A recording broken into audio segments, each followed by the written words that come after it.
anyway, just because we have Blessed playing, right? We saw Gatsby playing a lot of Baron in the past and having a huge amount of success on it. And we've seen Baron across the course of this weekend having some tremendous success when the games are going on longer. So we'll have to see how that pans out. But Lorelei, first ban of the draft here for Tempo Storm, and that's going to be answered with a Black Feather ban coming out from Vision. Yeah, and keep in mind, it may not even just be because they're afraid of, Vision Gaming getting the Lorelei and being strong with it.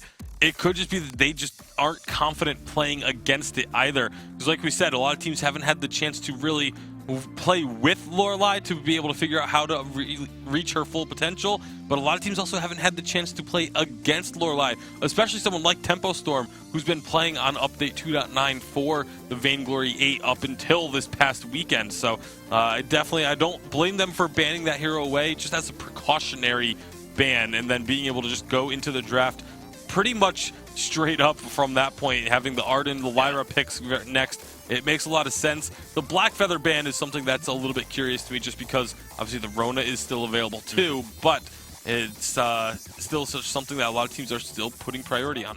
I think a lot of this as well, when it comes to the first bans and the first picks, is there isn't anything right now in the game from what we've seen of 2.10 that is just like obnoxiously overpowered to the point where you have to first pick it, right? We've seen a lot of captain first picks, a lot of things that, it's not the end of the world if you don't get that for your composition. So when it comes to Lorelei ban, when it comes to Black Feather ban, they're much more reasonable in that first ban position, because you're still kind of feeling out the draft in what kind of direction it's likely to go in. Yeah, really all we've been seeing is like the Arden and Lyra, where if one team gets Arden, the other one wants to make sure that they can get Lyra.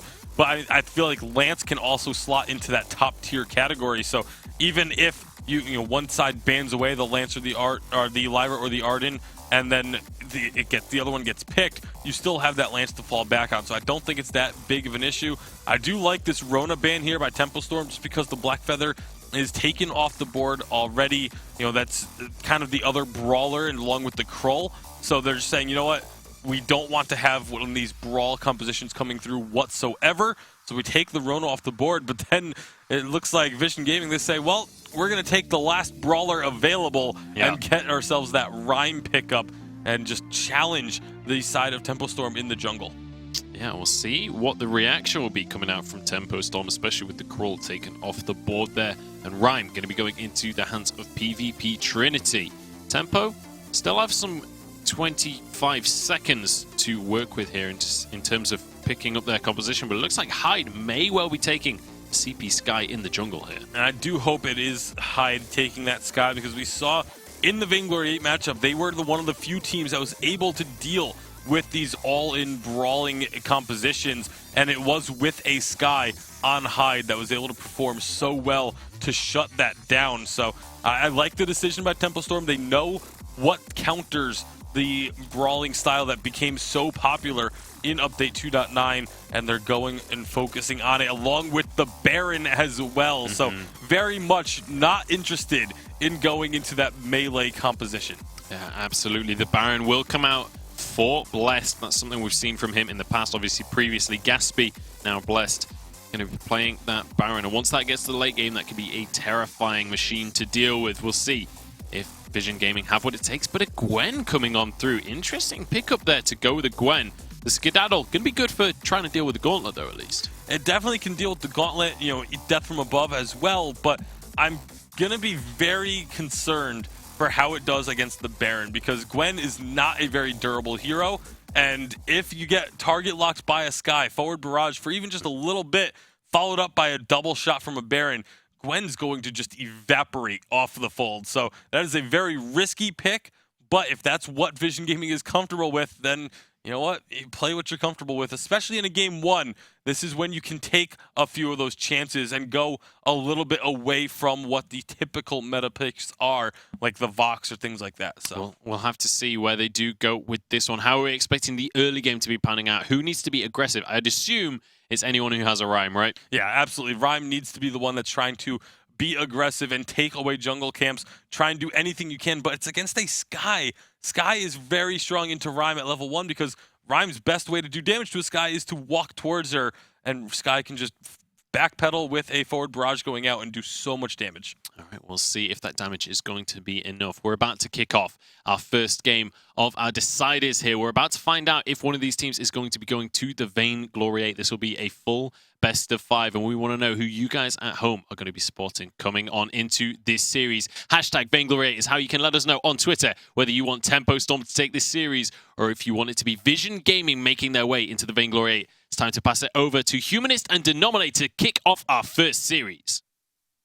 Well, that's right, ladies and gentlemen. Tempo Storm versus Vision Gaming. We've loaded into the Halcyon Fold. We have some power drafts here.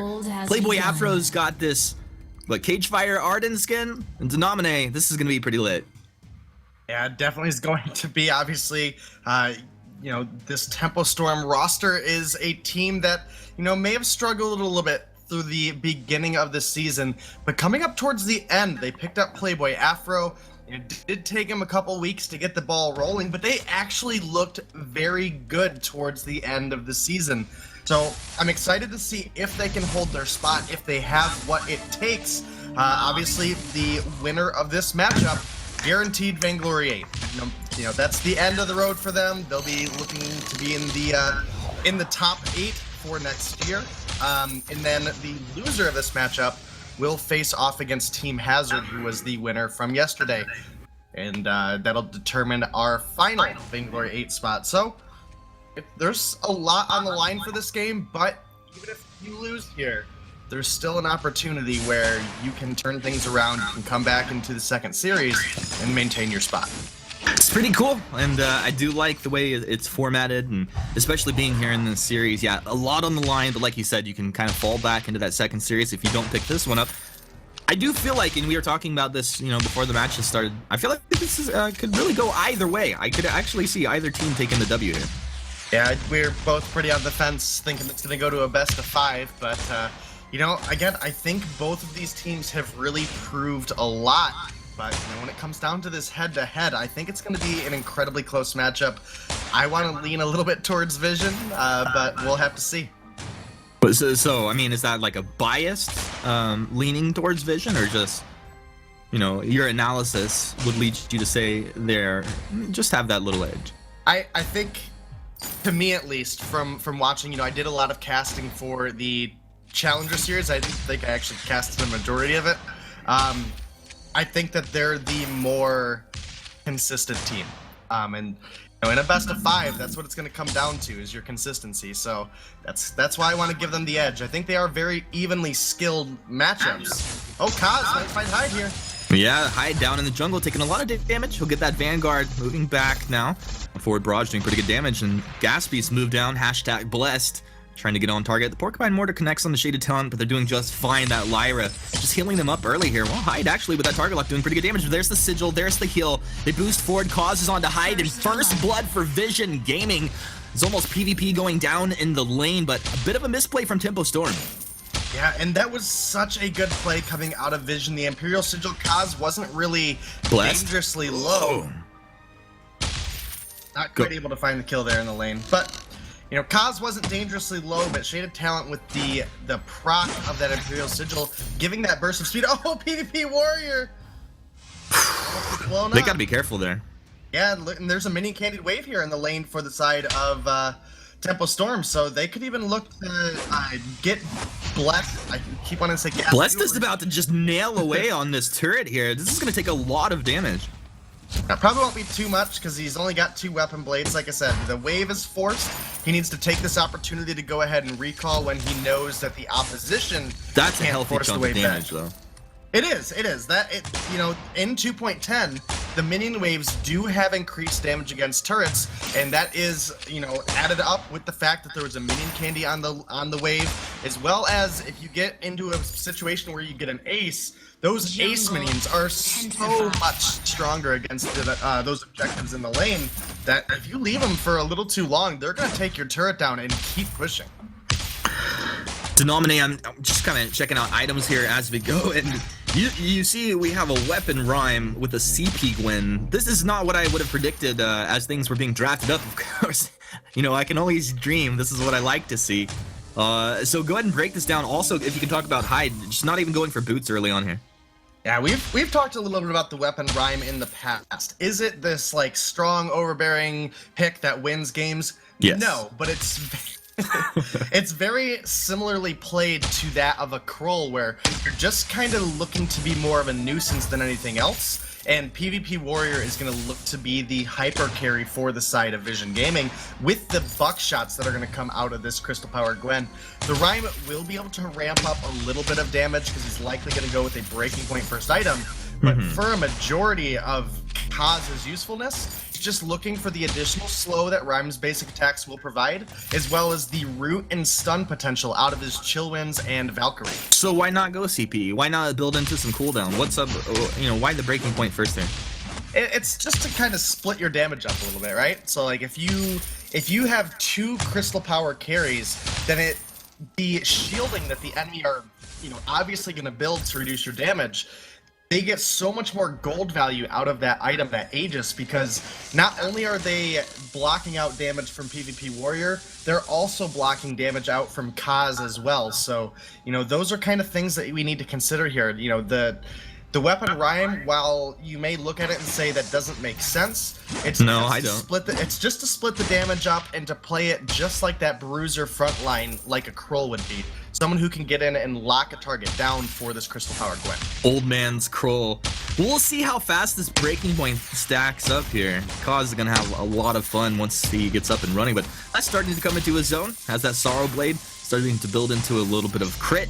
And we know the story with this Baron. Once he gets those couple Tyrants monocles, it's just over.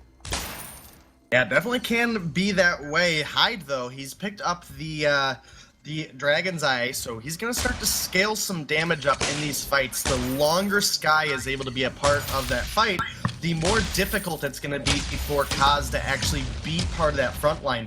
Obviously, with Shaded Talent being on the Lyra, we don't have that same captain front line that's able to soak up that damage. So it's going to be relied heavily on Kaz. And all that time, he has to be worried about Playboy Afro dropping a gauntlet, separating his team, as well as Blessed. Obviously, you were just mentioning, we know how strong this Baron can be in the late game, and that is something that you always have to keep on your mind, because if you just let Gatsby run away with everything and get to full build, then he's going to punish you very, very heavily in the late game. He definitely will be. You know what I'd like to see? Maybe Blessed. Moving forward, little jump jets in the lane, but look at the Sigil heals up PvP immediately. The Lyra starting to just go to work up here in the lane, moving up the Aces High into the Valkyrie combo. How is Blessed still alive? The healing's immense, the jump jets is a fail, and Blessed is down. Vision Gaming finding their second kill of the game, and they'll just heal right back up. Well, Lyra, pretty good hero right here. Now Death from Above is going to clear out the lane minions plus Shaded Talent of Vision. They're onto the turret. They don't care. Playboy Afro with the Cage Fighter skin. It's not putting fear into the hearts of Vision Gaming. Buckshots raining down onto Hyde and Playboy. Vision Gaming, a very clean fight, 8 minutes in. Yeah, that was a wonderful fight for the side of Vision Gaming there. It did take them a bit of time to take Bless down. Hold on, here we go, Gauntlet's out. Whoa, the Gauntlet is down indeed. Vision's trapped in, but they're hanging on edge. We'll be able to stun up PvP on the edge. They're going to move back. Shaded Talent getting healed, but the jump jets, huge damage. PvP is going to go down. Blessed gets him with the auto attack there in the end. So Temple Storm finding a pretty good fight, but can they find anything else? Well, they definitely can look to force this wave up. With only Shaded Talent here, this is likely going to be a turret, even with Kaz now rotating up. Look at the damage coming out. One more hit will do. Oh no, Playboy Afro couldn't get it. Uh-oh, it will finally go down. Just repositioning back there. A little bit of damage coming through. But yeah, Temple Storm able to get the turret. That's a nice objective win for them. Still down a little bit in overall net worth. Not a big deal. But I gotta tell you, Denominate, I'm not seeing this breaking point stack up through these fights. It's, again, the Rhyme himself is not going to be a huge threat. It has to be paired with the Crystal Gwen. It's kind of like, let's say you have a Celeste in a Krull composition, and your Celeste gets dropped very early. There's nothing the Krull is really able to do. He can kind of be sustaining, but even with the breaking point, if it gets up to 20 stacks, that soul breaking point is not going to cause him to be a 1v3 hero, and that's But the at least same it's thing. stacking. Yeah, I mean, it's going to stack here on Ryan too. It's just, again, when you only have a breaking point, it takes a long time, no matter what hero you're on, for that to stack up. So we'll have to see if they're able to pull it off. Again, they're putting all of their eggs into the PvP Warrior carry me basket, and can be a high-risk, high-reward scenario. Yeah, PvP playing carry me Gwen today, and the buckshot's coming through. Blessed with a Vanguard there out of Playboy. Aces high off the mark. PvP kind of misreading that situation there. Can't blame him though. Cause moves in. They're gonna go hard onto this turret. The Gauntlet is down. Stunning up Shaded Talent on the backside. They split Cause apart. Turret's down. Blessed looking for PvP Warrior. The death from above splitting them apart as it times out though. Porcupine Mortars raining down. Cause trying to be the front line for his team. No breaking point. Stacks Hyde moving forward. He's rooted up. Hyde taking a lot of damage with the healing come out. Hyde's gonna try and reposition over the top side of the Surrey Strike. They've got one kill. They're gonna look for PvP Warrior. PvP Warrior off the mark with the aces high. The huge crit's almost taking him down. He moves back. Shaded Talent maybe squirting out to the bottom side of this fight. He'll keep himself alive. Almost 700 healing coming out of these Imperial Sigils at this point, and kind of surprising that Vision did not lose more off the back of that one. Yeah, you know, they do They lose might right here. Shaded Talent dropping down. He's dodges it out. Oh, the Arcane Passage PvP gets the buckshot kill on the Hyde. That was tasty. Such a good play. They got a Shaded Talent there. Able to live just on a sliver of health. Gonna go ahead and take the opportunity to recall now for obvious reasons. Top off that health and energy, as well as going to look to spend a little bit of that gold he had in his pocket. So, you know, there's definitely a damage advantage as far as consistent damage output by the side of Tempo Storm. But if PvP Warrior is allowed to dance around the fight and get a lot of poke down, it is going to make it very difficult for the side of Tempo Storm to make these engages. And, you know, they almost got Shaded Talent a little bit too far, end up dying in return. And things pretty even right now. There's actually a gold lead for the side of Vision Gaming right now of about 2,000. Looking to increase that. Gonna be Ion Cannon coming down. Cause finds the route onto Hyde. He's deep in enemy territory. With the Gauntlet down, Vision Gaming just hang right inside as the buckshot comes down into the choke point, doing good work on a Tempo Storm, but all the massive crits coming out of Blessed. If he would have been able to chase forward there through that Arcane Passage, it would have been lights out. Vision Gaming able to get out of that one more time, really pushing it to the limit here. Yeah, they are. Shaded Talent making it out on a sliver, but Hyde not making it out too much healthier. So both teams have to back off. Obviously, one buckshot coming out of PvP Warrior could have finished off Hyde, as well as, you know, better part of one basic attack coming out of Blessed could have finished off PvP Warrior. So sometimes it's just better to not get the kill, to just back out, to regroup as a team, and then look for an opportunity to shop, complete your builds, maybe get an infusion before you look for the next fight.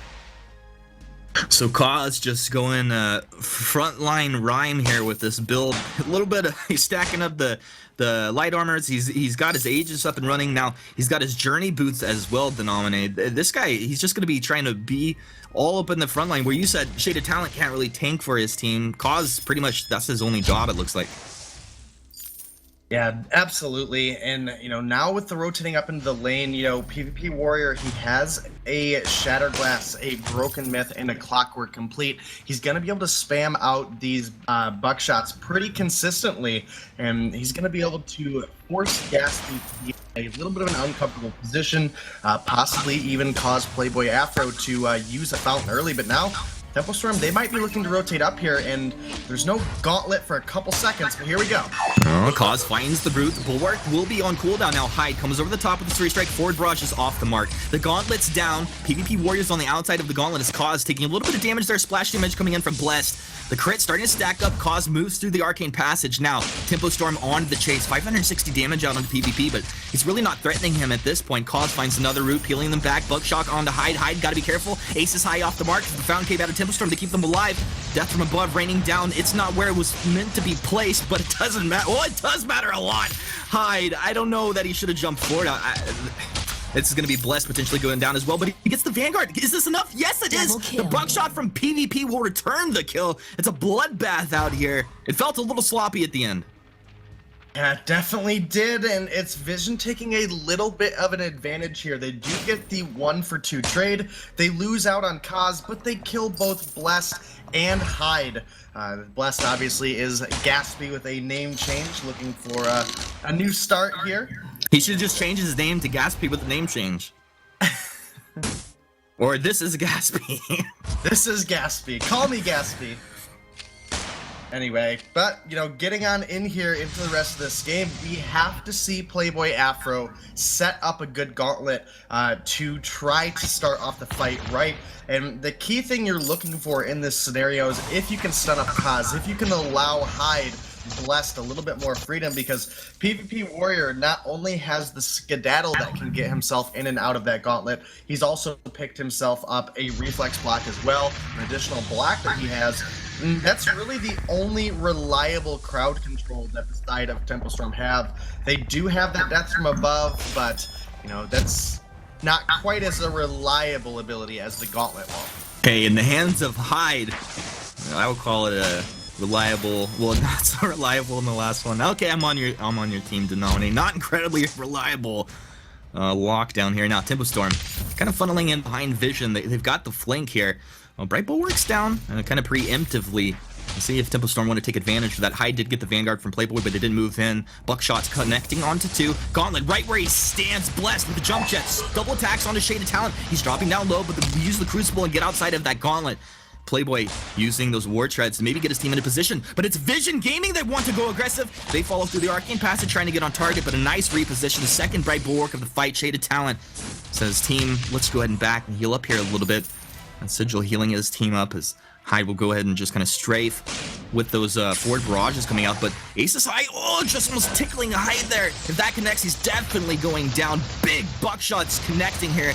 Tempo Storm need to scatter to the winds, and they're doing so. Vision Gaming smell blood. They're on the chase. Playboy, he comes over the wall. Blessed with the jump jets. Are they going to turn it around? Do they have the damage? PvP moves in. Blessed goes down to that buckshot. Get him! Just get him! Chase in there! Come on! You got a Sigil, you can do it, right? Denominate! Send your energy! Vision Gaming, I can't blame you for not chasing. I would have thrown the game there. They'll go pull up for a Crystal Sentry and take the efficient play. Yeah, it was really well set up, and sometimes that is just the best scenario you can get. Sometimes you don't get the kills, but because you forced the enemy back to base, you're able to take away some of their farm, possibly some of the objectives. Oh, but now here comes Hyde! Yeah, Hyde almost fell. Oh, Playboy! Yeah, I'll regret that one. Gauntlet comes down. That's a big miss, but we're surprisingly 17 minutes into this game. It feels like it's flying by here at this point, and Kraken starts to be captured up by Tempo Storm. They're going to peel off of it. Realize the Vision is in the neighborhood.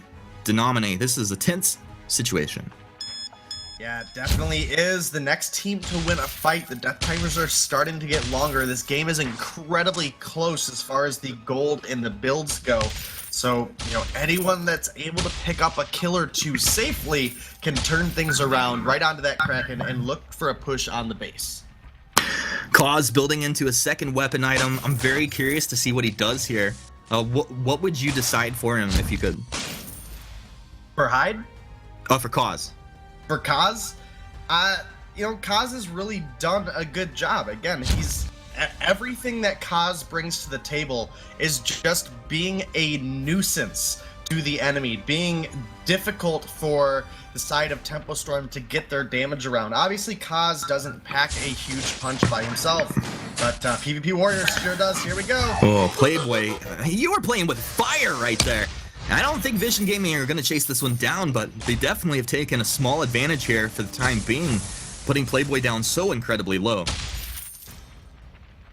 Yeah, definitely a close one, but look at Vision Gaming. They've forced the enemy back, and they're just going to go ahead and start up this Kraken. It's pretty risky, as all members of Tempo Storm are alive. You could rotate down here, but you know, here they come. This Kraken's only half taken, and this is a fight for sure. Aces High onto Blessed right here. Buckshot comes through, but he's okay. The Valkyrie actually caught him as well. The Gauntlet comes down. Is it going to be enough? No, it won't. Bless is down now. Hyde, it's time to dance, baby. Dance, Hyde. Moving back with the forward barrage. He's got the target lock over the top again with the Surrey Strike. Oh, through the Arcane Passage. Style points, but it's not enough. Vision Gaming take him down. Can they stop Playboy as well?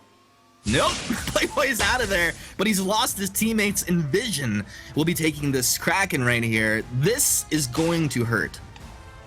Yeah, it's definitely going to. The control of this game that Vision have had through a majority of it at least is really telling a lot of how we can expect the rest of this game, maybe even the series to go. Blessed, when they did make it into the Summer Live Championship, it was off the back of him having very good Baron play. Baron has received some nerfs since then, though. Hyde has really stepped up to the table on the Sky in a couple of the matchups, but against this Crystal-powered Gwen, who is so strong this patch, kind of hard for this Crystal Sky to get damage onto that backline while avoiding that widespread AoE that the Buckshot brings to the table. Absolutely, and it's not like it's not like the Sky really excels into any of the heroes that Vision are playing. I guess you could say into the Rhyme, but none of these heroes are like super linear where they're gonna run at you and have predictable movements, especially if you're trying to lock the Gwen down. We'll see how this is going to play out as the push is on. Vision Gaming doing really good work. Ace High is going to connect on to Blessed here with a little bit of buckshot over the wall. Cause moves forward with his boots, trying to get on target. Has he isolated himself? The double gauntlet coming out here. Tempo Storm, man, it felt like maybe they started to find a fight, but it just falls apart for them. Vision, a very nice reposition now. Arcane Passage in. They're going to get aggressive. Shaded Talon with the Bulwark down. Playboy, huge damage coming out, but they switch over to Hyde. Hyde able to get back, but it's Playboy that goes down. They've traded. PvP's down. Big crits from Bless. One more attack. Cause will drop. But the Kraken is doing work onto the Vein Crystal turrets. At the end of this, they're probably going to have one turret remaining. Yeah, it's definitely looking that way. That damage coming out of PvP Warrior was crazy, ending it off with that Aces High into the back of Arden just to get some style points for that there kill, but Hyde was able to turn things around. The Dragon's Eye was stacking up, and they were able to find 2 kills when Blessed and Hyde got a little bit of healing topped off. Now, with the Broken Myth coming out from Hyde, this is where they really start to have an opportunity, where they can really start to turn things around, because Kaz, again, is going to go very defensive because he's just looking to get in the face of Tempo Storm. He's looking to just be a nuisance and force Blessed and Hyde to be in an uncomfortable spot. And Shaded Talent's been able to do a good job in doing so as well with the Bright Bulwark. It really, the combination of the two restricts the mobility that this Baron and Sky have around the fight. And that's really allowed PvP Warrior to shine quite the way he has this game. But now that Hyde actually is a damage threat to this front line, he finally has some Pierce for the Aegis that Kaz built so early on. If they can scale up in a fight, if they can draw it out long enough, Tempo Storm can definitely swing this very quickly. This is so scary if you're Tempo Storm at this point. You're one fight away from losing this game right here. Vision Gaming most likely have a couple turrets to fall back on if they lose a fight here. Overall net worth, not a huge lead for Vision, but you can see that they're getting a lot done with what they have. They're up 8-5, 22.5 minutes in here.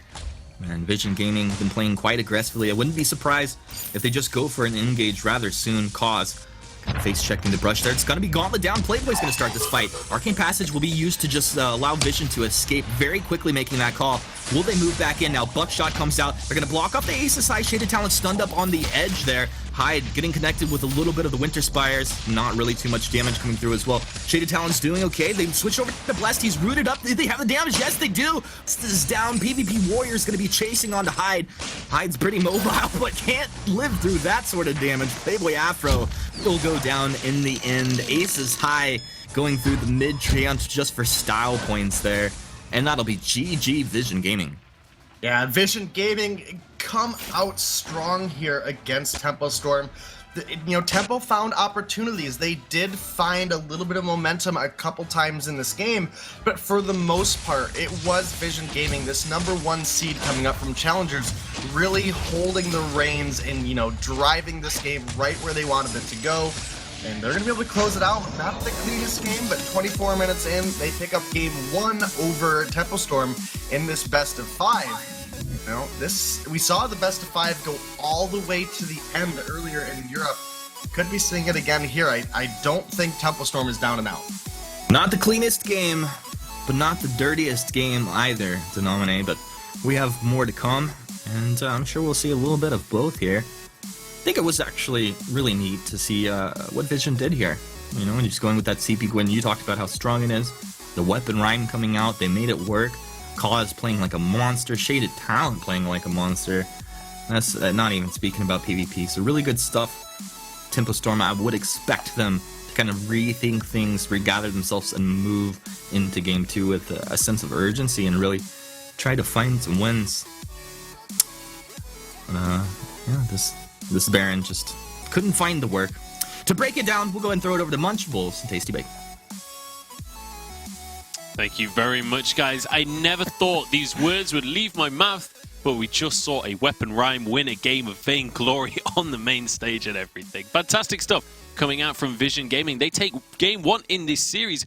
It was an interesting composition coming out from them, but they made it work, and that's exactly what we were saying. Yeah, and I thought the Gwen was their off-meta pick for this. I didn't think it was a CP Gwen in a Weapon Rhyme that they were going to be bringing to the table, but this is what I love about watching Vision Gaming, is that they are not afraid to play compositions like this, and they make it work. Like any other time, if you were to say, going into a game, that they're going to run a CP Gwen with a Weapon Rhyme into a Vainglory8 team, I'd say you're absolutely crazy and that there's no way you're going to be able to pick up a victory. But Vision Gaming are somehow able to do this consistently. Yeah, fantastic performance coming out from Vision Gaming here. You know, coming in against a Vainglory8 team, bringing in an unorthodox composition and then making it work anyway. Let's take a look at the first couple of replays. As you can see, that it was quite messy towards the start of the game, as you can see them kind of trying to figure out how to use this composition against such an experienced team. Yeah, and they're able to just have so much burst. That's the key thing to this composition. The Gwen is able to stay safe. We talked about being able to use the skedaddle to get out of gauntlets and such, but also just being able to position herself to always be in a safe spot and just throwing out those buckshots for so much damage. And when Rhyme gets onto a target, he's still very tanky, he's still very durable, and if he's just relying on those basic attacks, building up the breaking point stacks, he's able to actually get a pretty decent amount of damage. Plus, again, being able to just keep targets in place with a root for himself. You have the Bulwark coming out from Lyra. Like this entire composition was primarily focused on just the burst damage from the Gwen, but everything else that they brought to the table was to supplement that. Absolutely. Well, we did see Vision managing to grab themselves a Kraken just a few minutes later on. And as they were pushing in, we saw Tempo starting to come into their own. They had that double mech composition with the Sky and the Baron. And in this defensive position, they managed to make that work. Yeah, it looked like it was going to be trouble when that Aces High connected. But unfortunately, one of the downsides to the Rhyme is that your Winter Spires aren't that effective. So he wasn't really able to follow up on that stun connecting. And the team had to just kind of back off and just wait a while and just let this whole fight sort of reset.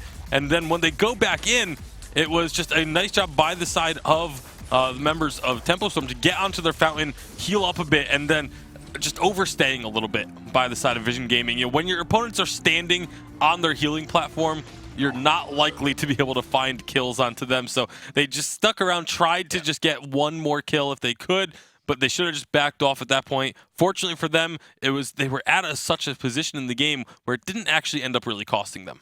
Yeah, absolutely. Fantastic stuff coming out from Tempo to defend that push. But unfortunately, it wasn't enough for them to keep things rolling in this game. Or we saw them a few minutes later trying to force an engage, trying to get another fight, but didn't really work out. And the CP Gwen, I have to say, doing a surprisingly huge amount of damage across the course of these fights. We saw that once they kind of got the hang of things, the weapon power Rhyme, which, you know, it's not a standard pick, but with the breaking point there, you can stay in the fight for basically forever on that pick. You can just keep on stacking that up, and it kind of has a Rona-like effect where you kind of have to ignore him the whole fight, but he just continues to ramp up. Yeah, and that's exactly where the way that they ran this was that, you know, Rhyme, you don't want to be focusing on weapon power Rhyme in this situation. Yeah. You want to be focusing everything you can onto the Gwen, but it was so difficult for them to get onto Gwen because she has the skedaddle to reposition herself. There's the portals, there's the bulwarks, there's the roots coming out from the Rhyme, there's the Valkyrie. Like, there's so many tools to just keep this Gwen safe. And you look in this replay, like,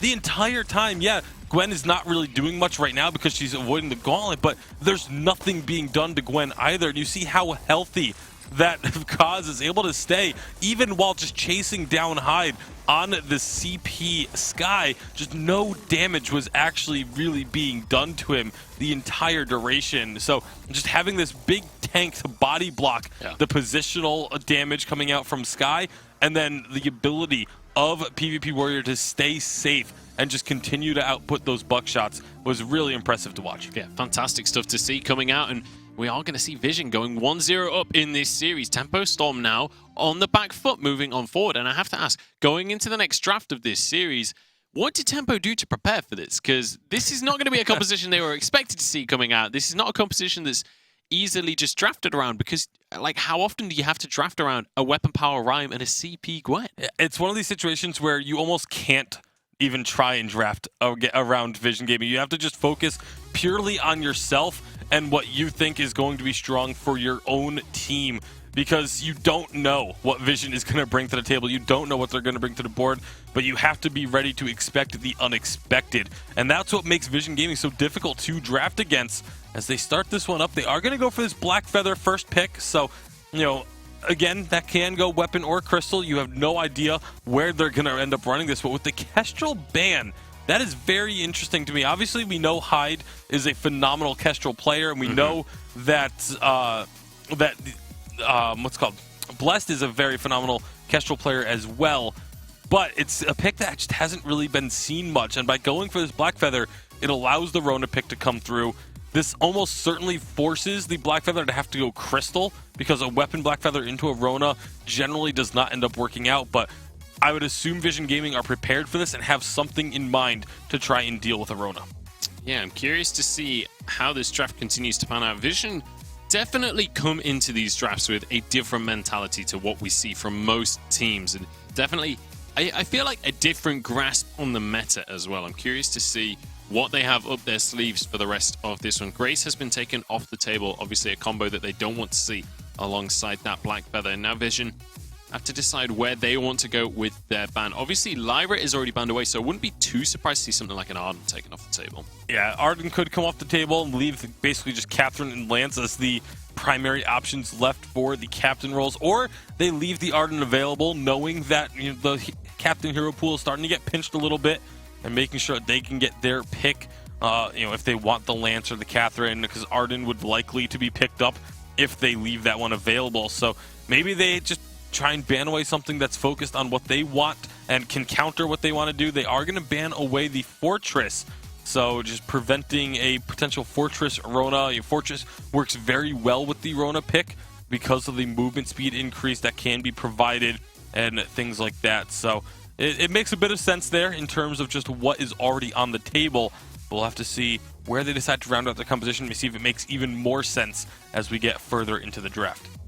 I'll have to see where they do go with that one, but alongside this Rona, still a great many options for the side of Tempo Storm. Obviously, in terms of captains, something like an Arden could be fantastic. Keep them locked in while Rona goes for that red mist. But also Arden or Lance, I think, would be the primary picks here to go with a Rona. They both just work so well with that pick and locking down opponents, providing a little bit of extra durability for the Rona in the case of Arden, and it's just, they both are just very synergistic and very easy to also finish off your composition with. Like, you can pick up just about anything to go with them in the end for your final pick, but it is going to be that Arden selection. So normally I would say I would expect the Lance pick, but this is Vision Gaming we're talking about, so I'm loath to say that I expect anything out of Vision Gaming. We could see something like a Catherine Batiste coming on through. Obviously, Catherine, one of those captains that is still available, but Finn actually going to be the selection. I am loath to predict what I think Vision Gaming might pick.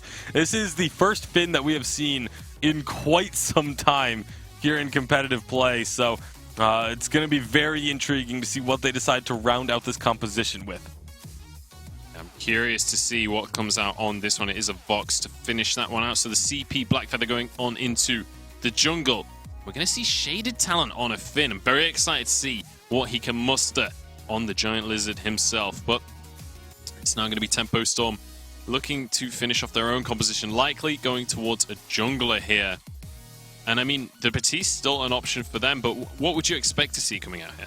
I mean, Hyde really likes to get onto generally kind of playmaking, but also usually with a fair amount of burst heroes. We've seen him play a lot of Kestrel, the Glaive, but the Celeste going to come through is an interesting one. I'm wondering if this is primarily going to be because you can sit there and just stack up a Dragon's Eye on this Finn very easily, and then all of a sudden have your massive amounts of damage with the solar storms coming through onto the teams. But I think because the Blackfeather is likely to go weapon power, that's why the Celeste, or likely to go crystal power, excuse me, that's why the Celeste comes out, because you don't have that hard counter on the other side. But it's still a very intriguing draft that just took place. It's quite a while since we saw a Celeste going into the jungle. It could be a Rona going into the jungle. We still don't 100% know for sure, but definitely different ways of playing this one. This is feeling like a long game already, though, just based off the draft alone. Yeah, definitely a lot of late game scaling, a lot of Breaking Point and Dragon's Eye type scaling heroes coming through, and just going to be relying on getting to those 2, 3, even 4 item power spikes for some of them. So I think we might be in for a long haul on this one, but you never know when these teams could just take off in the early game. Who knows if Vision is even going to stick to what's conventional. I like this draft because it's like a mixture of conventional picks and a little bit of, off the wall type of things. But it's nothing too crazy. It's not a CP Gwen with a weapon power rhyme, but it is still like just far enough away from what we've been seeing consistently through the last couple weeks. Honestly, if I'm Tempo Storm right now, I have to just be wondering what on earth to expect, because it looks like a fairly normal draft, but how normal can it be? When you just lost to that previous composition, this could go in any direction. Now, we want to know who you guys at home are going to be cheering for in this series and in all the series across the course of today. Make sure to let us know on Twitter using that hashtag Vainglory8. Let us know who you are supporting and who you want to go on into the Vainglory8 next season. But it's time to get this one underway. It's time to get into game number 2 and see if Tempo Storm can even things or if Vision are going to be rocketing off in this series.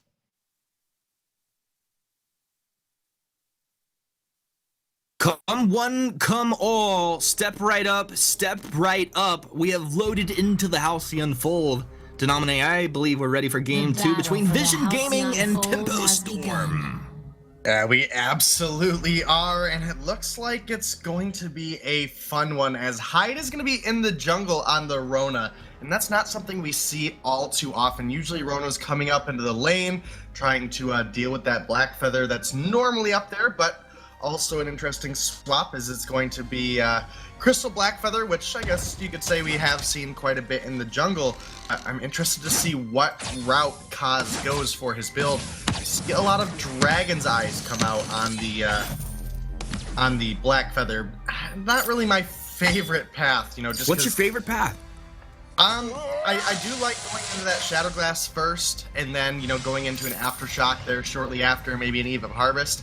Just because the way that Crystal Blackfeather is typically used, you're trying to get a lot of poke down before the fight, and in that scenario, there's a lot of falling off of all of the Dragon's Eye stacks that you've attempted to build up. So, just go for that raw damage, try to poke out that backline, get a couple hits down on Celeste, and then your team as a whole can make that dive. You'll have the Aftershock to come through with some follow-up burst, and from there, that's kind of what we need to see. Unless if Kaz is able to stick into a fight, which we haven't seen too much from Crystal Blackfeathers, and actually build that Dragon's Eye up to 8, 9 stacks, it's not going to have a huge effect. So, that's, they're both viable items, but it depends on how you play the Blackfeather. Did you get to see Von C's build on his CP Blackfeather in the fight of the week from the last week of Vainglory8? I have not seen last week's fight of the week. So he went with the AC Blackfeather build. It was pretty tasty. It was interesting, and I think it probably won them a couple fights because I was counting, and he was like 1 for 6 on his on points. But they Is that still the same won the game? fight. He went like 14-2 or something. Yeah, he was like just going off, but it didn't matter. It was like if the on points land, good. If not, I'll just auto attack you down. Now Hyde jumps into the fray, able to get the Elder Tree, and he'll get a Vanguard as well. He's locked on to Kaz, and Kaz is going to realize I probably want to get out of this one. Now he turns around with the on point onto Hyde. Hyde's going to be okay, still holding his healing flask. Pops it right now. Shaded Talent trying to be that pivot point for Kaz to dance around. Woo, that's the first blood coming through. A nice kill for Kaz to start things off, and Playboy probably gets that. No, Play Company pulls the back, plus the on point as well. It's going to be enough for Kaz to get out of here. Shaded Talent, Kaz making the plays. Yeah, no blood for blood coming out of Playboy Afro. It had a couple more seconds before it was recharged. He wasn't able to come in and close that gap and get the last couple hits that it would have needed. So, off the back of that, Vision Gaming, they're able to pick themselves up the Treant, they're able to find a kill, and they even make it out with their lives. So, Vision Gaming, they started this game off pretty well. It's not a massive lead, but again, it's that start of the momentum. It's that start of, okay, you've now built yourself a mindset that you're like, we know we can beat this team. We beat them last game, and we just started off this game strong. It kind of puts you in the right mindset. Whereas Tempo Storm missing out on another Treant there, you know, they're kind of playing a little bit on the back foot. They're definitely playing on the back foot, and it feels weird, like how you said it from the very beginning, just Hyde being on this Rona right now, having Gatsby take the Celeste up into the lane. Not saying they can't make it work, it just feels like, you know, Hyde's going to struggle to be having the item progression that he needs here in this game. I mean, do we expect to see pretty standard item builds come out of the Celeste and the Rona in this game? Does it change anything up? It doesn't change anything up as far as what they should build, like as far as like the typical path. The difference, though, is because the Celeste is going to be in the lane, she's going to get items faster than she's going to get levels. And levels is a huge spike for Celeste. That's why she works very well in the lane or very well in the jungle, because you're either spiking with your level early or you're spiking with your gold early, and both of those are strong spikes for Celeste. She's got more levels than Hyde right now. Yeah, well, Hyde has been losing out on that bottom half of the rotation quite frequently as well, so you know, they're doing a good job. And also you have to make note that Blessed has been in the lane by himself a lot, getting that solo experience. True. Whereas Playboy Afro did spend a lot of time in the jungle, and that's going to split some of that experience up. Hyde not ready to fight just yet. He's going to slip into the jungle of Vision Gaming here, create a little bit of mayhem, try and take their backs and get out of this one. So Cause, he's over onto his back tree, and he's quickly going to realize that Hyde was doing some sneaky things down here. Hyde gets out, and that's kind of the play that we'd expect Hyde to make if he wants to pull himself back into this early game. Yeah, absolutely, and it does put him up now to level 6. He has taken a little bit of an edge over Kaz thanks to that good rotation, and it was really smart. They caught a glimpse of Kaz in the lane. He knew he had the mobility on this Rona to get to the back and clean out that farm safely, and in doing so, that's going to set Kaz back a little bit. If he would have got his backs, I mean, look at his gold. He would have his Shatterglass or Dragon's Eye, whichever route he goes, he would have that ready to go, and he doesn't. Now, the key thing about the Rona in the lane versus the jungle, we were starting to touch on the Celeste earlier. Rona doesn't really spike heavily with levels. I mean, you do get a little bit, but the big spike is usually we see that Serpent's Mask and Breaking Point come through, and then she's able to rush defense very heavily after that. You don't have to commit into 3 or 4 item offensive builds to do damage just because of how Rona's natural ability to scale up in the fights goes. She does attack faster than other heroes naturally with a slightly lower damage output, but just the ability for her to sustain in the fights allows her to ramp up that breaking point, allows her to tank through and you know, get a lot of damage down, especially against the Finn and the Blackfeather. You know, that's multiple targets you can hit with that red mist. Yeah, I mean, the Blackfeather's pretty mobile, though. So is the Vox. It just does feel like it's going to be hard for Hyde to get onto a key target here. It definitely is going to be a little bit difficult because, again, Kaz on the Crystal Blackfeather, he is looking to get some poke. He has gone with the Shatterglass first, and I like this specifically because, again, you don't have to stay face first in a fight to build up your damage. You can poke from afar and then pick a fight when you want to make your engagement. It's a little bit less damage if you're not building up, you know, if you're compared to if you build up the Dragon's Eye all the way, but it is a much easier, much more reliable way to play the Blackfeather.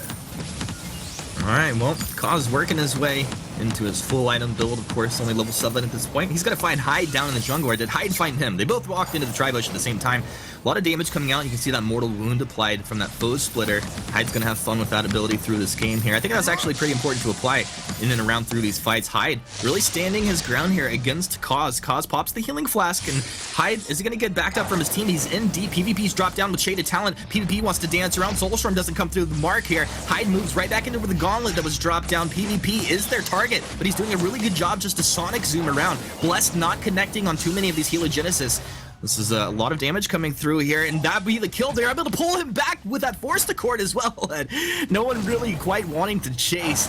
And Blessed, he'll get that Vanguard out of Playboy. Blood for blood in here. The Supernova ripping through. You gotta respect what Blessed can do at this point. PvP walked in. You made a mistake, bud. Gaspy finds a kill. Cause connects with that on point, but ooh, one Heliogenesis could have found a double kill there. This is traded back 1-for-1 there. Yeah, it's a little bit of a mistake coming out of PvP Warrior, not respecting the damage that Blessed was able to do. I mean, one Helio was able to bring him down, and now with Blessed coming up into the lane, if him and Afro can shove this wave, this Celeste can get a lot of damage down on this turret, even with the Dragon's Eye. Instead, with 1,800 gold, they're going to take the opportunity to recall and try to get a little bit further into the builds, and that's a key purchase here for Blessed, is that reflex block. There's no Crucible online yet for Playboy Afro. Well, now there is, but that Force Accord, you know, actually helped Blessed a little bit in that last fight.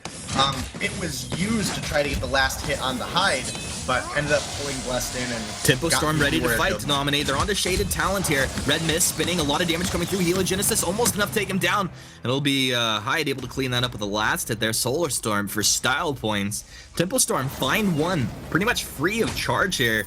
That's actually the fountain used for vision as well. Tempo Storm gonna look to apply some damage, see if they can get an objective here. PvP taking a bit of damage. He's gonna be forced back, throws the wait for it. It's off the mark. It's okay. Tempo Storm raining down, keeping those Heliogenesis at range there. And they're not going to get too much damage down on the turret. Well, they haven't got a wave actually forced up to the turret. It's the kind of the beginning here, but now with Blessed having already cleared out that wave, they had an opportunity, but they're going to look for the fight in the jungle. 1-2, Shaded Talent setting this one to start very nicely. That's the fountain coming out of Tempo Storm. Vision Gaming taking a whole bunch of damage. Gauntlet comes down. Is this the gauntlet that you actually want here, Playboy? Yeah, it's not really separating anybody in this fight. In fact, Tempo Storm really needs to get out of here. Nice block on that Force Accord coming out. But Kudo Finn trying to pull him in here. Now, Shaded Talent has picked up the Echo to nominate. This is that's big damage coming out of the Solar Storm. You're going to have to respect that. But talk about this Echo from Shaded Talent. Well, the Echo on Shaded Talent in that last fight specifically was used on the Quibble. It is a lower cooldown, so it will not put the same length of Echo on the cooldown, as well as it does provide you a double stun opportunity. So it's going to come down to Shaded Talent in this game, but picking the right opportunity to use that. You can use it on the double pull if it does get crucibled out by Playboy Afro, or if Hyde is in on Kaz or on PvP Warrior, you can look to get that double stun, that ability to prevent Rona from getting onto your carry. So he's got a couple options. It's just going to depend on the fight. Here we go. A little bit of poke coming out here. You see the siege starting to come out of Tempo Storm. It's mostly just Celeste siege. Everybody else look for an opening here. Cause rotates up. Landing an on point here, it's very threatening. I mean, it's doing a good chunk of damage at this point. Cause avoiding the Supernova. Nice read here. And so the flare will time out of Playboy. And this looks like Hyde wants to drop in the jungle. So Tempo Storm, they're not going to put any pressure here. No, they're not, but you know, they've been doing a good job of keeping things even. I mean, if we look at the gold, well, that changed very quickly with that turret getting jumped on for free. Do you think they just made the call like we're gonna lose turret, or was that just like a complete misplay? I think it was just an unfortunate series of events. I think it just happened to be Blessed went to rotate to the backs to try to get some ambient with Hyde. They thought they had more time before Vision came to lane. That wasn't the case. Vision was here. They were ready to go. They saw an opening and they took it.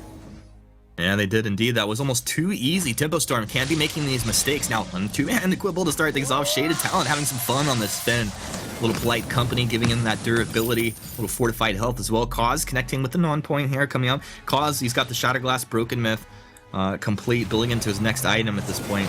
We did see the Force Accord come out there. Blocked off once again. I imagine, you know, anytime Playboy sees that coming, he's going to be able to block that off. Not really a problem for him. Shaded Talent, are they actually trying to bait Tempo Storm in now? The red mist, but he pulls off of it. Hyde, he's on the Finn, but that's not really the target he wants right there. Another Force Accord rips on through, and it's not going to connect. Quibble will, though. Playboy takes a bit of damage. Healing Flask will come out of him. And it's the red mist from Hyde, but he's off the mark. Wait for it, comes on through. Quibble's going to stun up Playboy. He's in a bad place, but he'll use his boots and get himself out of there. Solar Storm comes flying through from Blessed. Fountain forced out of Tempo Storm. They can't get on target. This is Hyde and Playboy just taking massive damage. PvP doing a lot of work on this Vox here. He just stays at range. He keeps the pulse out, just Sonic zooming around, and Vision Gaming playing this very cleanly. Now, they have the advantage as well. Denominator going to move, and they know that they have the Fountain advantage here as well, which is a really big deal. Hyde, he gets lit up with the on point. They jump forward, Cause over the top side, but PvP takes the last hit. Vision Gaming styling on Tempo Storm here in the last minute. Yeah, doing a great job. They're able to get Hyde down. It's still not a massive lead, but because they took an opportunity to push down that first turret, they have the objective advantage. They were able to get a kill onto Hyde, and now they're looking for this gold mine. Playboy Afro knows what's going on, but I don't think he can safely stick around. And that's going to be a free gold mine going over to Vision. And now this lead has really started to begun. Now that they were able to get that full gold mine uncontested.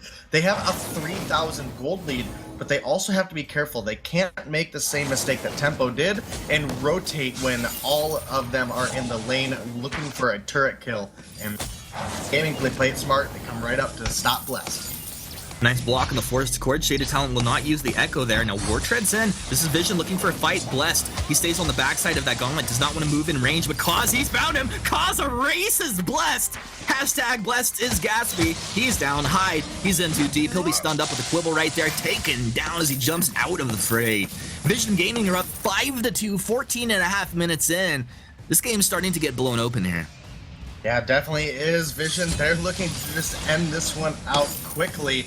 And with Blessed and Hyde down, that's the second turret going down. Absolutely no resistance. And they might even look to take all of Hyde's jungle away at this point. The lead that Hyde had been developing early on is going to start to dwindle a little bit as these builds start to neutralize. Kaz, Shatterglass, and a Broken Myth online, and it looks like he might be working into a... well, there's the Eve. He does have that additional crystal bit, so we might still see 4 offensive items on this Black Feather.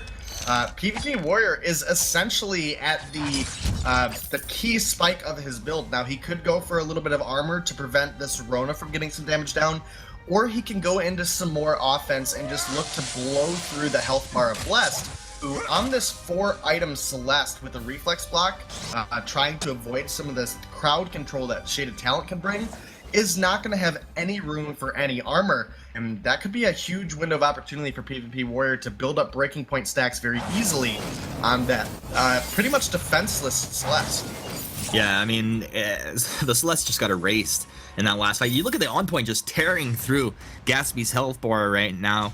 And Cause has done a great job. We see a lot of these Black Feathers, and they're just throwing these on points from max range. Yeah, they don't land them all, but the ones that do land do a lot of work. Cause landing a large percentage of these on points as they connect. Hyde, a little bit of damage coming out. Cause hits him with the on point, the damage out of PvP. This is Gatsby moving back. He'll get the Vanguard. They're just kiting backwards. He's going to drop the Helios as they kite back. Quibble lands onto Playboy. This is Vision switched over to Playboy. He's dropping low, uses the Fountain for himself. He'll go down. Big Solar Storm comes on through, but it's not enough. Gatsby will go down as a double kill comes through for Cause. Cause just turning up here, and Hyde just a Scooby snack at this point for Vision Gaming. The triple kill coming through for the Black Feather. Crystal Sentry, the cherry on top of the cake. Well, maybe it'll be the turret. This is the second cherry on top of the cake. It's a delicious cake to nominate. I mean, is that like some caramel drizzled on top of the cake with that choke point turret? Because, I mean, they're going with the whole base here. I mean, they're splitting the aggro here. That's both choke point, both Vein Crystal turrets down. Vision Gaming. Woo. I think they've just closed this one out. This is no joke. This team is no joke. Oh my goodness, this is not funny. Vision Gaming tearing Tempo Storm apart here, and just a beautiful execution. I mean, I would have flipped it the other way. If we didn't know who was playing, I would say, oh, which one of these teams is coming out of the Vainglory8, which is on the Challenger Series. Vision Gaming look like a Vainglory8 team right now, but I guess that goes to show the level of competition we have here today. And it shows just how close the competition has got between the lower half of the Vainglory8 and the upper half of the Challengers. There were a lot of Challengers teams that we really looked at all season long and said, this team looks like they could make it into the Vainglory8. And, Vision Gaming was the one to come through and prove themselves here. They're now 1 game away from securing their spot. Humanist, what an awesome series we've had so far. I'm ready for the reverse sweep. I love Vision Gaming. We'll see what's going to happen. Munchables, break this one down for us, bud. Thank you very much, guys. Yeah, here we go. 2-0 now to Vision Gaming over Tempo Storm. They are looking fantastic right now. You guys said it yourselves. They are looking like a Vainglory8 team, and they are just a singular game of making that a fact as well. Phenomenal performance coming out from Vision. Yeah, a great strategy coming into this one. They clearly knew what they wanted to do against this Rona, and it was this Finn pick. This is something I don't think anyone has thought about to be a counter to a Rona aside from Vision Gaming, but they made it work really, really well. It was very impressive stuff. Yeah, love the Finn pick coming on out to play on into that one. Let's take a look at what happened during the early game, because right from the word go, it was Vision on the front foot, making sure that they were making things happen in this game. Yeah, and you wonder if maybe this was Tempo Storm forgetting of just how strong Finn can be in these level 1 skirmishes. I was actually kind of surprised that they went for this fight, because Finn is he's known throughout the history of Vainglory as being so strong in that level 1, level 2, and he was able to keep his teammates alive while also setting them up for finding these kills. Absolutely, and we saw a lot of trading back and forth during this mid-game, and once everyone finally had their ultimates, we saw this huge fight erupt. Yeah, it was just this was a very messy fight in terms of, how back and forth it was. There's a lot of abilities being used, a lot of health getting very, very low, but somehow it ended up with a kill going the way of Vision. Then they kind of back off, wait a little bit, maybe go in and overcommit to try and re-engaging onto that fight and give a kill back over to Tempo Storm, but they didn't let that deter them whatsoever. Absolutely, and then just a few minutes later, we saw Vision pushing on forwards even further and grabbing themselves a double kill, and this was kind of the moment that set the tone for the rest of the game, and this was kind of the point at which Tempo Storm started to really lose grip and lose control of everything. Yeah, a nice block on the Forced Accord to start this one off, but then as they just engage, they say, you know what, we don't need a Forced Accord to find this fight. The Gauntlet comes out, doesn't quite get the stuns that they want, and by the time they realize that, that maybe this is a little bit too late, it's already that Black Feather diving onto the Celeste, even though it's a Crystal Black Feather, still playing very similar to the playstyle of a weapon Black Feather when going up against the Celeste. I really liked the way that Vision approached this game, just targeting the Celeste non-stop and then using the Finn to slow down and stun up the Rona and prevent her from being able to have the same impact that we've seen Rona have throughout the past couple weeks. Absolutely. Let's take a look at what happened at the end of the game, as well as Vision managed to chase down Tempo Storm. This fight, you see Tempo kiting for so long, but just not able to survive the onslaught coming out from Vision. Yeah, and they're just trying to kite away from this one. We were talking about this as we watched it live, and it felt like they needed to try and commit to this fight a bit sooner because they were kiting for so long, but while they were kiting away into this corner where there's nowhere for them to actually run to, Playboy Afro's just taking damage the whole time and got so low when they finally did try and turn and engage that he wasn't able to provide any sort of utility to the team, and it was just a cleanup job for the side of Vision Gaming at that point. A fantastic job by Vision, and managing to end at just 16.5 minutes there as well, taking 3 turrets.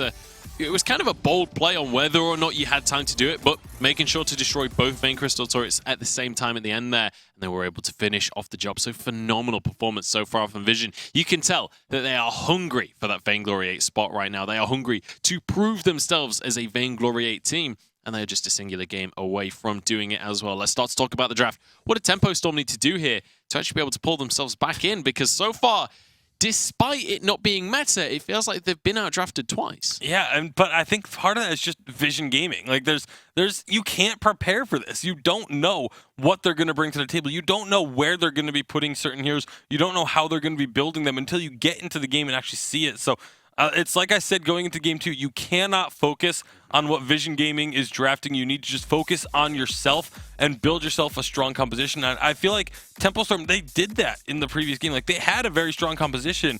It's just Vision Gaming just feels like they are ahead of Tempo Storm when it comes to the mechanical abilities and the team fighting and the decision making. It's just Vision Gaming just looks so clean, and now they're going for the Finn right off the bat, putting emphasis onto this pick. Yeah, media lock-in of that Finn. Obviously, it was incredibly good into the Rona. Curious whether that is just locked in to deny any kind of Rona picks coming out from Tempo. We'll see what the bans are going to come on through, though. Kestrel once again taken away by Vision, despite the fact that we've seen basically no Kestrel whatsoever across the challenge battle, still feeling the need to take that one off the table. It's just a respect ban towards the side of Tempo Storm, and just goes to show how strong Tempo Storm are with that hero, that even when it's not meta, even when no one else is running it, they still feel the need to make sure that Tempo Storm does not get their hands on it. It's going to be the Celeste taken off the board by Tempo Storm, even though they were the ones that just had it for themselves. They don't want to see the members of Vision Gaming able to pick that up. That the combo of pulling of a Forced Accord into a Core Collapse into a Solar Storm is just so strong that they are very wary of that one coming through. So it makes a bit of sense there. And now Vision Gaming, I mean, they have so many things open to them with their 2 picks here. Obviously, one you would expect to be something that can be flexed into either the lane or the jungle, just to keep Tempo Storm guessing a little bit. But it is going to be an alpha, so not really going to be looking for that flex pick. Instead, just grabbing a jungler right off the bat.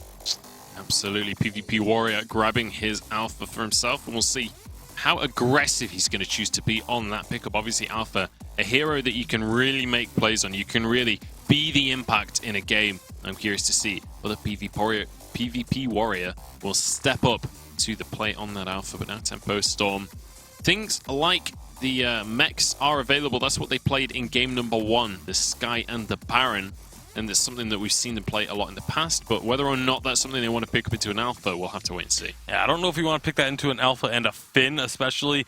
The Sky into a Finn just does not really have the same amount of strength, because of the fact that you're going to have the Finn being able to body block so much of the Sky's damage during the team fights. So Vox, I think, makes a lot more sense for them to go ahead and grab and just try and round up the competition, but they are going to go with the Sky CP regardless. Vox, so instead, they are just going to still go for this potential Sky. You know, again, as long as it's a CP Sky, I think it's a bad choice going into the Finn. But if they maybe flex this to a weapon Sky, we could see a double weapon comp. We could see the CP Sky, or sorry, the CP Vox into a Finn.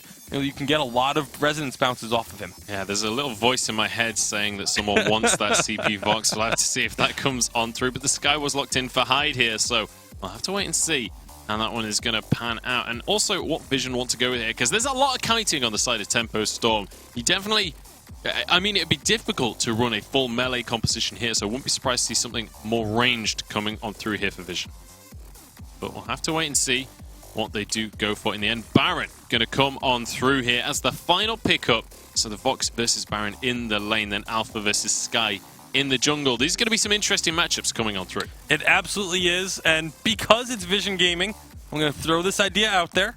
It's very likely not going to get picked up, but a weapon Alpha with a Crystal Baron. I mean, I only suggest I don't have a prepackaged response to that. Like, we'll have to wait and see. I don't want to go too deep down that rabbit hole. How are we expecting this early game to pan out, though, as we get on into this one? Could this be the Alpha show? I fully expect the Alpha to be very aggressive early on. They know that they need to get an early lead. You need to but at the same time, you need to make sure that the Baron doesn't get focused too heavily either, because there is a lot of potential for both sides to make plays. For the side of Tempo Storm, they have a lot of potential of shutting down this Baron with frequent ganks. For the side of Vision Gaming, they have a lot of potential to shut down the enemy jungle with invasions. So it'll be really interesting to see how these two teams decide to play this one out. Yeah, absolutely. I'm excited to see how this range composition will play out as well, whether they can keep the opponents at bay. This is everything on the line right now for Tempo Storm. We could see Vision Gaming qualifying for the Vainglory8. It's time to find out. Hashtag Vainglory8 on Twitter. Let us know who you are supporting. But Tempo Storm are against the ropes, and it's time to find out if Vision can finish them off with a 3-0 performance as we pass it over to Humanist and Denominate. Let's get ready to rumble. We're in Game 3 between Tempo Storm and Vision Gaming. Oh my goodness, Denominate. Vision Gaming are one game away from putting the nail in the coffin on Tempo Storm. Yeah, they absolutely are. They're obviously excited to get into the Vainglory8. This is now a team, you know, they're up against Tempo Storm, the bottom of the Vainglory8. They're up to very convincing games nonetheless. And they are looking to close this one out early, 3-0, showing Europe we will need 5 games here in North America to get in. This is Cause taking a lot of damage to start things off here. PvP jumps back with the jump jets, but Shaded Talent, has he been left for dead? Do not abandon your ally so early on. Shaded Talent with the healing flask, can he get back? Hide. Just gonna take him down with some auto attacks, diving turrets. 1 minute in, Tempo Storm, they're ready to come back in the reverse sweep here. They're gonna take the mid away. PvP with the jump jets. He's gonna turn around, get that double attack there onto Playboy. Look at the efficiency coming out. Now Cause dropping low, but he's got the infinite reboot. It's not enough. Tempo Storm, take 2. PvP. Where are you gonna go? Where are you gonna go? Jump jets over the wall. Okay, it's bottom about an extra second and a half. 2 and 3 and 3.5 extra seconds from that jump jets. Tempo Storm tearing vision up here early on. Are they gonna get the full backs here? Oh, they got both of the backs. Cause that feels bad, man. Yeah, it definitely does. Tempo Storm came out huge here in this early part of the game, able to pick up not 1, not 2, but 3 full kills. Some additional jungle in now. Have they found Cause again? Has Cause found them? Denominate! Do not underappreciate what Cause can do right now. I overappreciated what Cause can do right now. Tempo Storm up 4-0, 2 minutes in. Yeah, Tempo Storm take a huge early lead. 2 minutes in, they're up 1.5k gold, starting out with so much aggression and just a little bit of sneaky play there, waiting in that little nook and cranny bush right there as we head over towards the middle of the map, but they're able to get another kill onto Cause. They start things off with 4 kills early on, and you know, if they're able to get this Sky online quickly, it's going to make it very difficult for this Alpha through any point in the game to come online. And, you know, we were talking about it a little bit before the game start. Is this going to be a CP Baron with a weapon Alpha? Is it going to be double weapon power? They do both have double weapon blade right now. I'm going to lean a little bit towards the CP Baron. It kind of falls into this similar playstyle of the CP Gwen. You're trying to poke with the A and use your B for positioning. Yeah, his skedaddle. Yeah, well, that's why I was trying to not mix up the names here, because I was talking about 2 heroes. But then the Ion Cannon on a CP Baron can be huge as well. Oh, so good. But it looks like Kaz has now picked up Crystal Ball. I love it. You can throw that from like halfway across the map, just echo that bad boy up, just steal that Kraken, just delete somebody in their base. I mean, there's a lot of fun things you can do here. These teams really trading it out back and forth, the dominating up in the lane. Just a lot of pressure coming out from Tempo Storm. Yeah, they've done a great job, and the CP Sky is actually really good into Alpha. Once Alpha dives in, you can use your Surrey Strike, you can use your forward barrage once the Cause is here. Cause is here, he's got that core charge, but he's only level 3, and only level 3 little Alpha. That doesn't feel too good, man. And, ooh, Hide, the big bad wolf, he's stalking Cause in the jungle. Have mercy on Cause. He's got the target locked to forward barrage. Cause is gonna move back and forth, but the Surrey Strike will come out. PvP jumps in with the jump shots, good damage on the Playboy, but he's got that Imperial Sigil. Lyra boosts himself up and throws the damage right back onto PvP. PvP had healed himself up, but now he's low on health as he moves back into the lane. Not really a problem for him. It is a problem in the jungle, though, right now. Cause just completely getting outplayed. Yeah, absolutely. It's really difficult when you're a level 3 and your jungle counterpart Hyde is level 5. Even so far ahead, he hasn't had to commit into a heavy offense build. He's gone into the Eve of Harvest just so that he'll have the energy regeneration and the health regeneration to stay on the fold that much longer, to not have to recall. And that's going to just buy him additional time where he's able to come over into Kaz's jungle. He'll be able to heal up while doing damage to him as well. Level 6 already on Hyde. Tempo Storm are so far ahead. If they're going to come back at all, if they're going to start this reverse sweep up, they have the tools right now to get that ball rolling. Oh, big damage here in the lane, Denominate.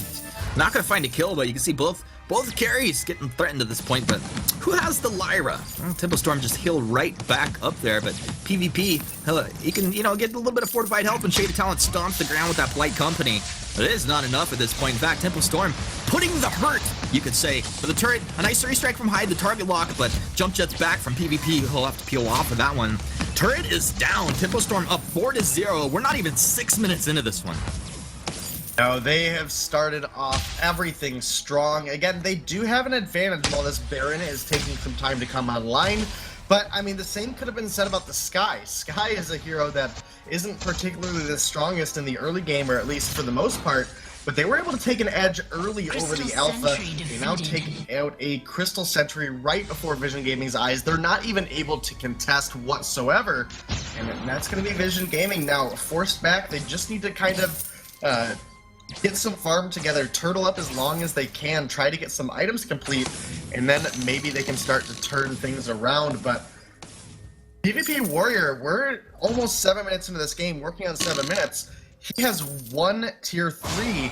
Blessed is working into his second right now. It's hard to come back from a Baron in 2.10 as far as the weapon power route goes. So he's going to have to play it perfect. He's going to have to turtle long enough that they can get all of their items online and try to have this Baron be a hyper carry. So far, they haven't been able to do it. You know, I think Vision were playing a little loose in the first couple engagements, but honestly, that's kind of the playstyle that's benefited them so well through all of their matches. They play incredibly aggressively, and I think when Tempo Storm kind of ninjas them, it can honestly... Kaz caught in the jungle here. He's going to take a lot of damage. Hey, he's able to get back there. Not too bad. Hyde cuts off the path of retreat with the death from above. It will only slow him as move back. Crystal Sentry, good guy's got the body block for them. Now, Vision Gaming will move down. Quibble onto 2. Hyde resets with the Surrey. The forward barrage coming through. Crystal Sentry dropping low. They block off the Forced Accord. Get the Crystal Sentry. Vision Gaming cannot defend their Crystal Sentry, cannot defend their jungle, but they will not lose anybody through this engagement. Yeah, fortunately they're able to hold off with their lives, and it's going to be decided tempo, taking away a little additional farm, as well as Playboy Afro has completed the Crucible, he's completed the War Treads. So the Imperial Sigil is really all of his healing right now, but it does a lot of work, as well as he has that block for the Forced Accord, has the additional engage speed out of the War Treads. So I do like this item prioritization out of Playboy, and now Shaded Talent, buddy, you look like you're in a pretty rough spot. I mean, Hyde not doing too much damage here. This is Gold Miner dropping down low. Quibble not gonna be enough to steal it. Dang, Shaded Talent, he almost got it. He'll boot himself out of here, but Tempo Storm are locked onto this Finn right now. Is he gonna have to self-fountain? Yes, he will. Just a second here. PvP looking for the damage over the wall, but it's Kaz onto Hyde. Hyde taking a lot of damage to the core charge, stacking up here. Well, Kaz, he's going to move back. Does he want to be with his teammate? Termination Protocol popped. He's trying to get on to Hyde, but it's not enough damage. He's going to go down. A double kill coming through now for Blessed. And he'll throw the weight for it over the top of the Crystal Sentry. PvP repositioned back at the jump jets, and Hyde in with the Surrey Strike, trying to find the damage on the PvP. As PvP trying to defend the Crystal Sentry, it's down once again. He'll throw the Ion Cannon, a little preemptively, jump jetting forward. Blessed low. He's got the reflex block. The blast attack will be able to find the kill. Now PvP gonna look for more. Hyde Surrey strikes forward. Death from above comes down on PvP. He can't get the attacks off. Hyde's out of this one. 7-1 Tempo Storm. And now Hyde looking to heal himself up, just barely pulls that minion out of the Prime Directive. Kaz might have been able to find himself a kill if that would have landed, but Hyde now has that Dragon's Eye, and as you mentioned, he wasn't doing a whole lot of damage earlier, but that was because, again, he went with the Eve of Harvest first. He went with the Sustain because he was so far ahead of Kaz in the jungle. That's how he was going to win the fight, is his ability to stay in Kaz's jungle and keep a dog down, keep kicking Kaz while he was down. You kick dogs? While they're down? Where did that saying come from? Who does that? Oh, we'll let it go. Bad people. Bad people. Bad people creating good sayings.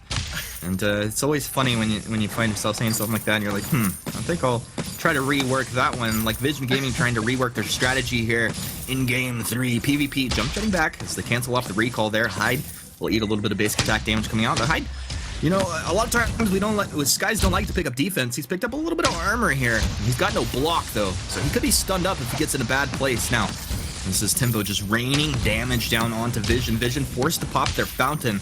But on the flip side, Tempo Storm have that Lyra. They just continue to throw the sigils and continue to siege. Dragon's Eye stacking up for Hyde just a little bit. The stacks fall off so incredibly quickly though. This is just a little the dance of back and forth. the dance of goodness, potentially the dance of death here. Finn taking good damage. He's trying to defend here. Death from above will cut off the retreat. No PvP. He's got the jump jets. They've got the pull. Playboy Afro pulled back in, stunned up. Us chops him down with the core charge. He's gonna move in. Termination protocol. Does he have prime directives to get on target? No, he doesn't. He melts down. This is actually Bless getting the kill here. PvP maybe could have fought, but he'll go defensive with that jump jets. And Vision making a nice fight here come together for their team. You'll see Playboy building into that fountain as his next item. It'll be a huge boost for them in their burst healing. And Vision Gaming get 1 kill. Yeah, they're able to find 1, and that's really a decent scenario for them. A 1-for-1 trade point, especially since you didn't lose the turret. It feels all right, especially since they were able to get one onto Playboy Afro very early on. Unfortunately, because Kaz was dropped, he did lose out on any effectiveness later on in the fight. It was a good play coming out of Bless to come in and get that last attack in that termination protocol, or the infinite reboot more specifically, and they were able to even things out, so it didn't end up going too terribly for the side of Tempo, even though Playboy was dropped very early on, thanks to a good play coming from Shaded Talent. And it's kind of because of how far ahead Tempo Storm are, that they were able to turn that bad fight around very quickly. Well, Tempo Storm really have a serious advantage here. It's like they've completely kind of flipped games 1 and 2 on their head. They're making some very serious, aggressive plays. They're out-rotating Vision at the same time. What do we see happening here moving forward? Tempo Storm, are they going to have to like throw this game, or can Vision Gaming just make some really smart calls and pull themselves back into this one? If Vision Gaming makes smart plays, and if they're able to actually kind of even the builds up a little bit, then they definitely have an opportunity where they can bring things together, and they can actually, it doesn't have to be Tempo Storm throwing. It can be Vision Gaming just winning a good, well-fought fight.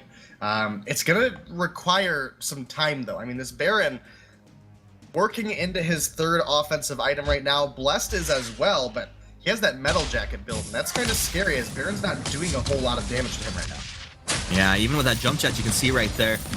Bless turns around with the wave for it. It's Cause and Hyde battling on the bottom side of this fight. Cause getting the worst end of that trade, as Hyde connecting really nicely with the forward barrage. Now, Ion Cannon comes down. It's just the fight that Vision want to go ahead and jump in. Cause got really good burst damage, but it's not enough. They kite back. They're under their turret. A jump jet's back, and Blessed, has he gone too far? No, the massive healing. He's doing incredible work, but he walks into Shaded Talent with the Quiver right there. Playboy Afro stunned up. Hyde dancing around with Cause. Cause into the infinite reboot out to the left. Can Hyde take him down? But it's PvP who goes down over to Blessed and Playboy. They got you baited in. Tempo Storm, they're 1 step ahead. Tempo Storm finding another fight when they needed it. We're not even at a point in the game that the Kraken is available, so they're not even going to have that objective to try to take down. So instead, they're just going to take down a turret, maybe 2, and they should be able to get the second one fairly easily here. But Playboy Afro taking quite a few turret shots for his trouble, but Tempo Storm, they've taken advantage early here.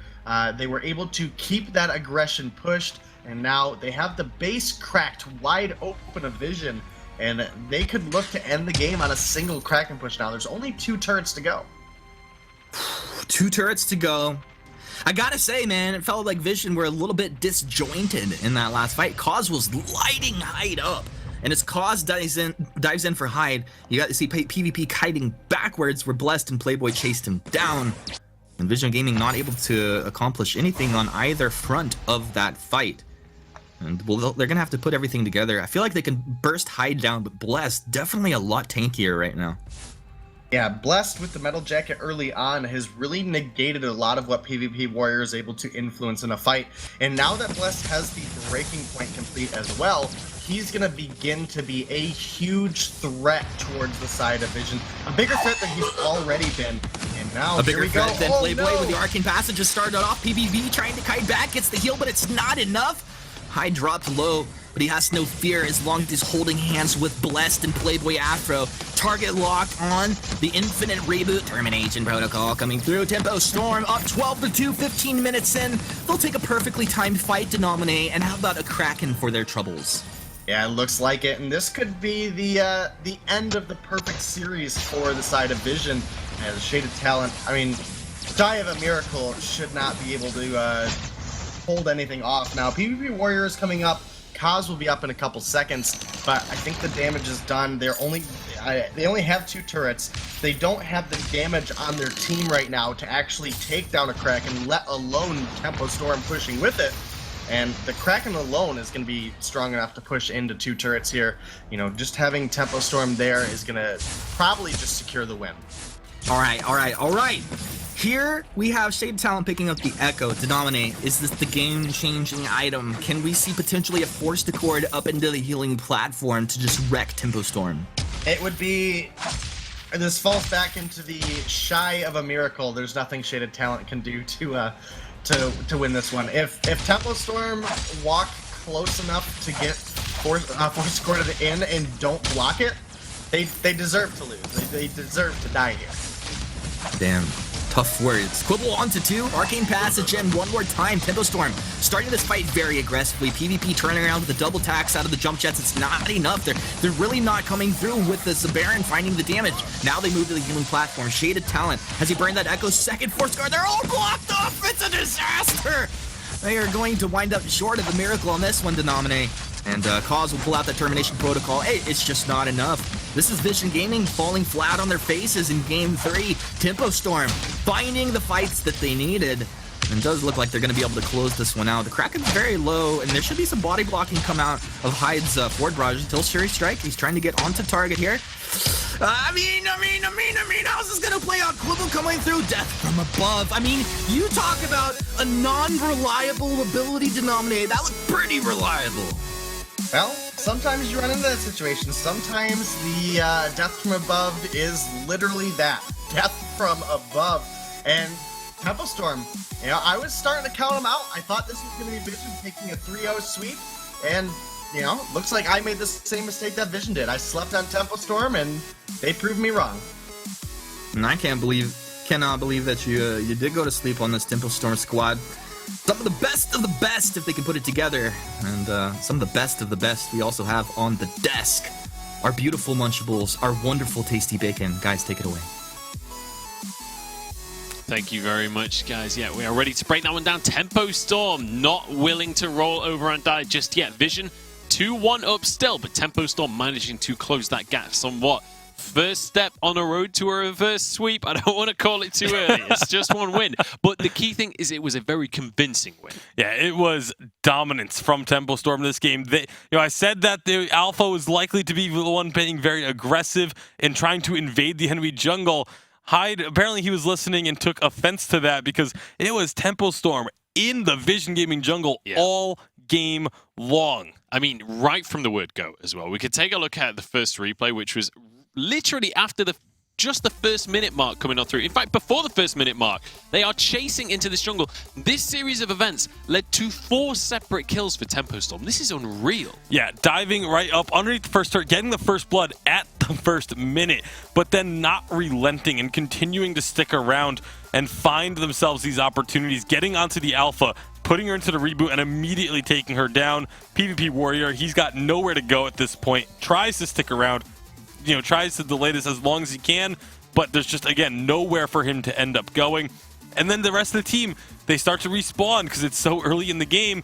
They try and just claim their backs, and Tempo Storm is still there waiting and finding more and more kills. So it's almost one of those situations where you have to wonder if maybe the side of Vision Gaming should have just given up their jungle and tried to go into the enemy side, see if they could get a camp or 2 there and just let things reset. But because they continued to try and claim their own jungle back, Tempo Storm was able to just continuously find kills and get themselves a massive lead. I mean, you're looking at 8 minutes and it's a 5-0 kill lead, and the gold lead is already massively blown up by that point. Yeah, it was this is the definition of an early game snowball, in all honesty. A few minutes later on this one, I want you to take a look at this next double kill that Tempo Storm managed to pull out. But the key thing I want you to look at is look at the gold difference coming out already in the game. 6,000 in favor of Tempo Storm. It's just such an insurmountable lead in these kind of fights. And small things that happen. At the start of that fight, you just saw that the Baron jumps a little bit too far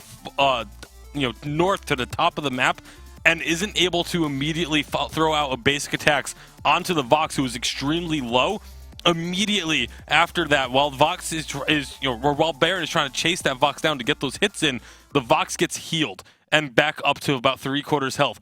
If Baron doesn't jump quite as far away, very minute thing at first glance, but then when you rewatch it, you see if he doesn't jump quite as far away, they kill that Vox, and all of a sudden, maybe they're able to start coming back in this game. So just small little things like that go to show, while yes, Temple Storm did dominate this game, did have a massive lead, Vision Gaming still had a chance of turning it around, even when things looked dire. And that's the devastating thing about when you lose a team fight in the way that they lost that one is, the health bars was so low for Tempo Storm, but that's exactly what a gold lead offers. The extra stats, the extra items in the banks of Tempo Storm meant that even though, like, mechanically they lost that fight, that doesn't matter because the lead they accrued early on in the game. Let's take a look at the end of the game coming out from Tempo Storm as they push on through alongside a Kraken. And there was a valiant effort to try and body block Hyde's attempts on the Vein Crystal towards the end of this replay, but in the end, it is Tempo Storm that finished things off. Yeah, and again, I thought that the Finn pick might work well against the Sky because of that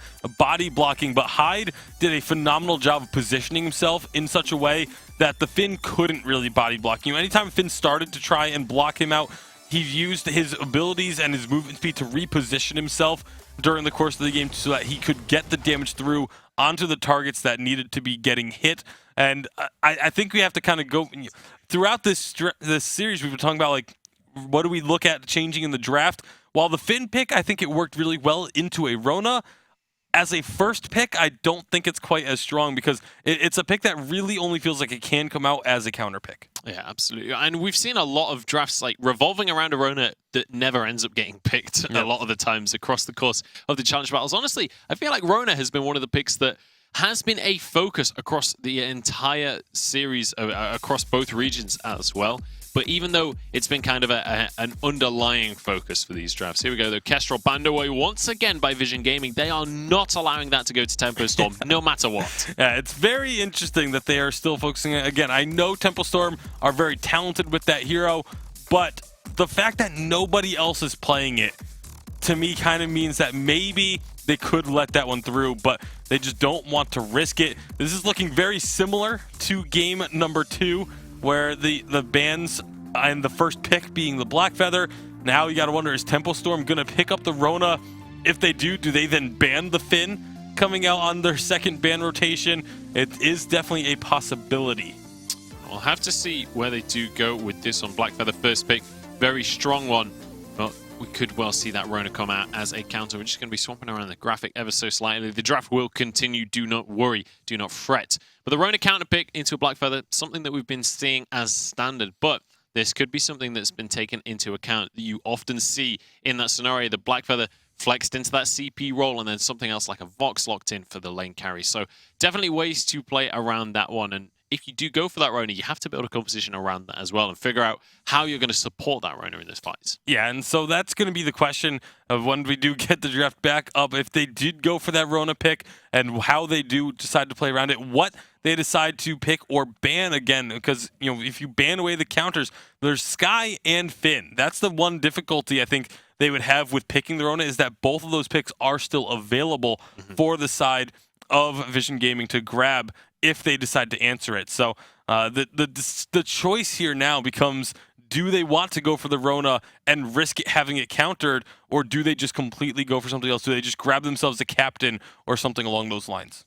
We'll have to wait and see what they are going to go for on this one once we get the draft back onto your screens once again. We're just swapping around a couple of the player names. I believe Cos and PvP Warrior were in the wrong roles, but they should be fixed right about now. So PvP Warrior in that lane.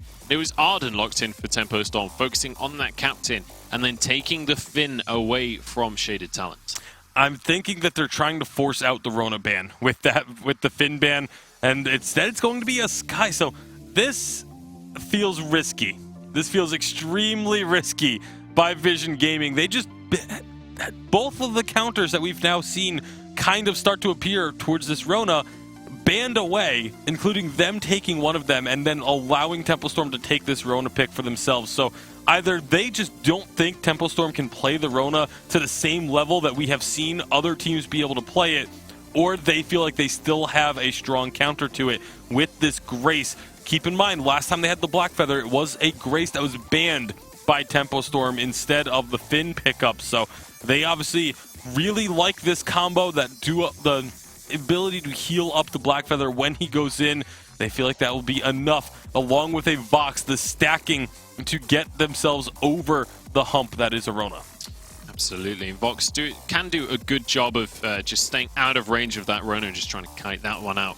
But Samuel will be the final lock-in coming out from Tempo Storm. So a lot of AoE, a lot of cleave coming out from this Tempo Storm roster. I'm curious to see how these fights are going to be panning out, and also how this Rona is going to be coming on into play. They're definitely going into a composition that's kind of expecting the Rona to some extent. So really curious to see whether they can pull that one off during the fights, and also just to see this Samuel. This is the first time in North America today that we've seen the Samuel coming out. Yeah, and the Samuel pickup here, it's just to keep some sort of range for the team so that they're not all going in and ending up on top of a Holy Nova, getting stunned, and then just having everything just blown up onto them. So I like the idea behind it.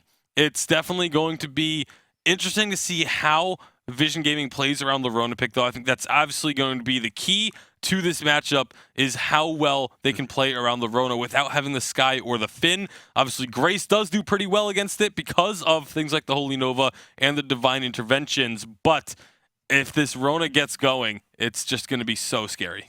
Absolutely. Let's talk about the lane matchup a little bit here, because we've seen Vox versus Rona quite a few times across the course of the challenge battles. How does that lane phase pan out? Is that a lane that someone specifically wins, or it's more about rotations, it feels like nowadays? Yeah, it absolutely is. It's not really, neither one of those two have a clear-cut advantage in the lane matchup. Obviously, Vox has the range advantage, but Rona always comes to the lane with a Book of Eulogies and is able to heal up as she farms up. So you just let the Vox push into your turret. Rona is very easy to farm under the turret with, and you heal yourself up as you're farming up. So it's kind of a wash in terms of who gets an advantage through the lane. It all relies on the rotations of the captains and the junglers to try and create some sort of edge. All right, so big question then, coming on into this game. Tempo Storm is still currently 2-1 down in the series. The one game that we've seen them win in this one so far, early aggression right from the word go. Can they pull that off with this composition very quickly? I feel like they won't have as much success with it, but if the Samuel gets level 2 early before their enemies, then they can invade with that level 2 and cause some havoc. All right, we'll see if they can cause the havoc. Hashtag Vainglory8. Let us know whether you think Tempo Storm can push this to 5 games. It's time to find out for ourselves as we pass it over to Humanist and Denomine. This is correct. Munchables, Tasty Bacon have broken it down, and we are in game 4 here between Vision Gaming and Tempo Storm. Potentially the beginning of a reverse sweep by Tempo Storm, but also potentially the game where we see Vision Gaming close this out and make their way into the Vainglory8. I'm with Denomine. Denomine, how are you liking these drafts here? Well, I like getting Hyde specifically on the Samuel. He plays really well on those Crystal Jungle Mages, specifically last game. Look at the Sky. Look how influential he was throughout all parts of that game. And Kaz Shaded Talent. Very low here already. Yeah, but this is Shaded Talent. Was able to take one of the backs away, forcing all of Tempo Storm to kind of group up and defend their jungle. A nice rotation. Yeah, it was a good play coming there out of Shaded, and you know, we saw Tempo Storm. The game that they've won over this Vision Gaming lineup was when they were able to take a massive early game advantage, and it doesn't look like they're gonna, at least not off the first rotation, have that kind of start. It is pretty difficult with the level 1 Samuel. At least the level 1 Sky has some mobility, but Samuel's damage really relies on that level 2, having the Drifting Dark available. Now, Kaz is back on this Crystal Blackfeather. I think he's probably going to go the Shatterglass first item again. It's just kind of how he plays the Blackfeather, that look for some poke and then make that heavy dive. And it's a good, easy, reliable way to play the Blackfeather. As long as you're landing your on points, you're a huge threat in every single fight. But the real matchup is going to be if Blessed is able to help Hyde get late enough in the game, if Playboy is able to help Hyde get late enough in the game, that this Crystal Samuel can hit those huge damage spikes that we've seen. You know, we've seen those damage charts with Samuels doing 80, 90,000 damage. That's what we need to see here out of Hyde. He needs to be the that huge influence. Yes, Rona is tanking on that front line. Hyde is going to be a majority of the team's damage. You're never gonna forget that 80,000 damage Samuel game, will you, Denominate? Nope. Probably let it go. Probably never forget Mixi's 100k damage on the Crystal CP box either. The crystals, oh my Crystal goodness. Did they CP. win? Mixi's a god. You know, Mixi's one of my favorite players. I need to see a little bit more Mixi in the competitive Vainglory right now. We have to focus on this game between Vision and Tempo Storm. Looks like maybe in the jungle a little bit of a dance happening. Cause steals the Elder Treant, hops onto Hyde. Hyde pops the healing flask. He's going to use his boots, kind of kiting around. He uses the Corrupted Genius, and suddenly he's back looking healthy. So dodging out what looked like a gank coming out from Cause very easily. A great job by Hyde. Yeah, it's one of the nice things about the melee laners, the specific ones that we see at least. You know, the Glaive, the Rona, the Jewel. Even when we see the Jewel come out, they all have that ability to get out of a sticky situation with a lot of ease and haste as well. So that's going to be Rona making it out, and now Tempo Storm. They're the ones looking to keep this wave pushed up. And they just shove the wave. Blessed immediately going to go ahead and recall back. Imagine then he'll go for this pretty standard Rona build we've been seeing. Nothing too surprising there. As far as what Hyde's going to do, I mean, we've seen different things come out with the Samuel. What's been your preference?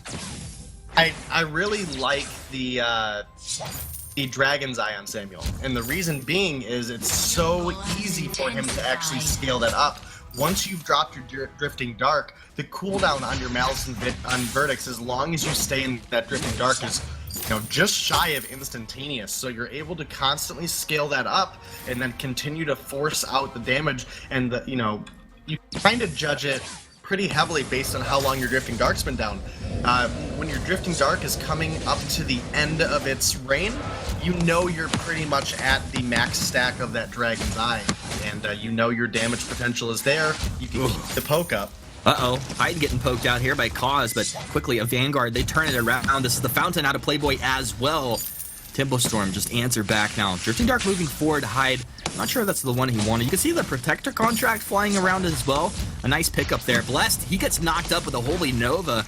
Predicted by Shaded Talent.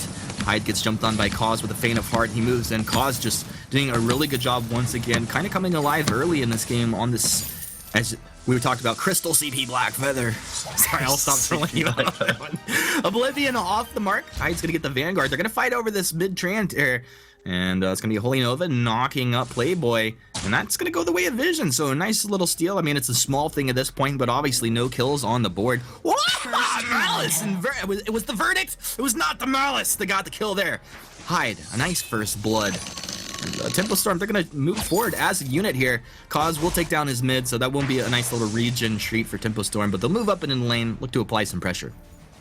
And they should be able to. This is one of the nice things about the Samuel is if you're able to get a kill, you're able to come up, the clear that you have in the lane, the ability that you have to throw so much damage down on the turret is absolutely insane. You can get a lot of actual damage onto the enemy team while doing so. Man, you gotta be careful though, Cause. Cause playing aggressively. He's in, he's out. That's a Holy Nova. Shade Talon knocking Playboy Afro up. But guess what? Blessed moves in. He finds a kill of his own. Says Hyde, I'm going to match you step for step here, bud. They also have the Fountain still. Drifting Dark's going to move forward. This is going to be a little chip damage coming out onto the turret here. How much will it be? A Holy Nova catches onto 2, delays the damage coming out of Tempo Storm. Turret will be able to get a little damage onto the heroes after the minions eventually fall down. But is this just going to be like a rinse and repeat situation out of Tempo Storm here? It's what they're looking for, but they have to execute on it correctly. And that is one of the difficult things to do when you're playing with the Samuel, because it's so easy for this Crystal Black Feather to dive onto you after getting a couple pokes. Low, he has a self Vanguard. Are they going to look to bait in here now? Tempo Storm have a Fountain. They're going to really bait them indeed. Now Rose offensive over the top side. They deleted it before the Fountain could come out. Oh, you made a mistake. Cause gets the Divine Intervention. Who you baited? Who? Blessed. He's right in the thick of things, but he's going to rethink as Playboy says, my Fountain's on cooldown, dude. What did Playboy say? My Fountain's on cooldown, dude. Yeah, it was a good capitalization coming out of the side of Vision there. Oh Oh, hold on here. PvP, will he go down? No, Blessed. He's gonna use his boots and run like he's afraid. You're not afraid. Cause jumps in with the Faint of Heart. And be a Holy Nova coming out from Shaded Talent. Not enough to connect there. Tempo Storm respecting the damage of Vision Gaming. Yeah, I think you have to. At this point in the game, you have to respect the damage of all of these heroes hitting their first spike. Vox has a lot of sustain and the ability to shut down the healing coming out of the enemies. Samuel's hit that Dragon's Eye power spike. Blessed, Serpent's Mask, a lot of sustain coming out of Rona. And then obviously Kaz with that Shatter Glass. And Captains with their fountains. I mean, not quite as exciting, but... Captains and their fountains. Well, it's gonna be Shaded Talent. He's gonna find that Holy Nova. Blessed getting lit up. Blessed deleted as soon as the fight starts there. Playboy throws this gauntlet down, just can watch in horror. Can't keep his teammate alive. I mean, I think he gave him the Vanguard Protector contract and the fountain wasn't enough. That poison shift, man. Huh? That poison shift shuts down so much healing and barrier. Poison Shiv. That's the analysis to nominate. That's why we love to have you here.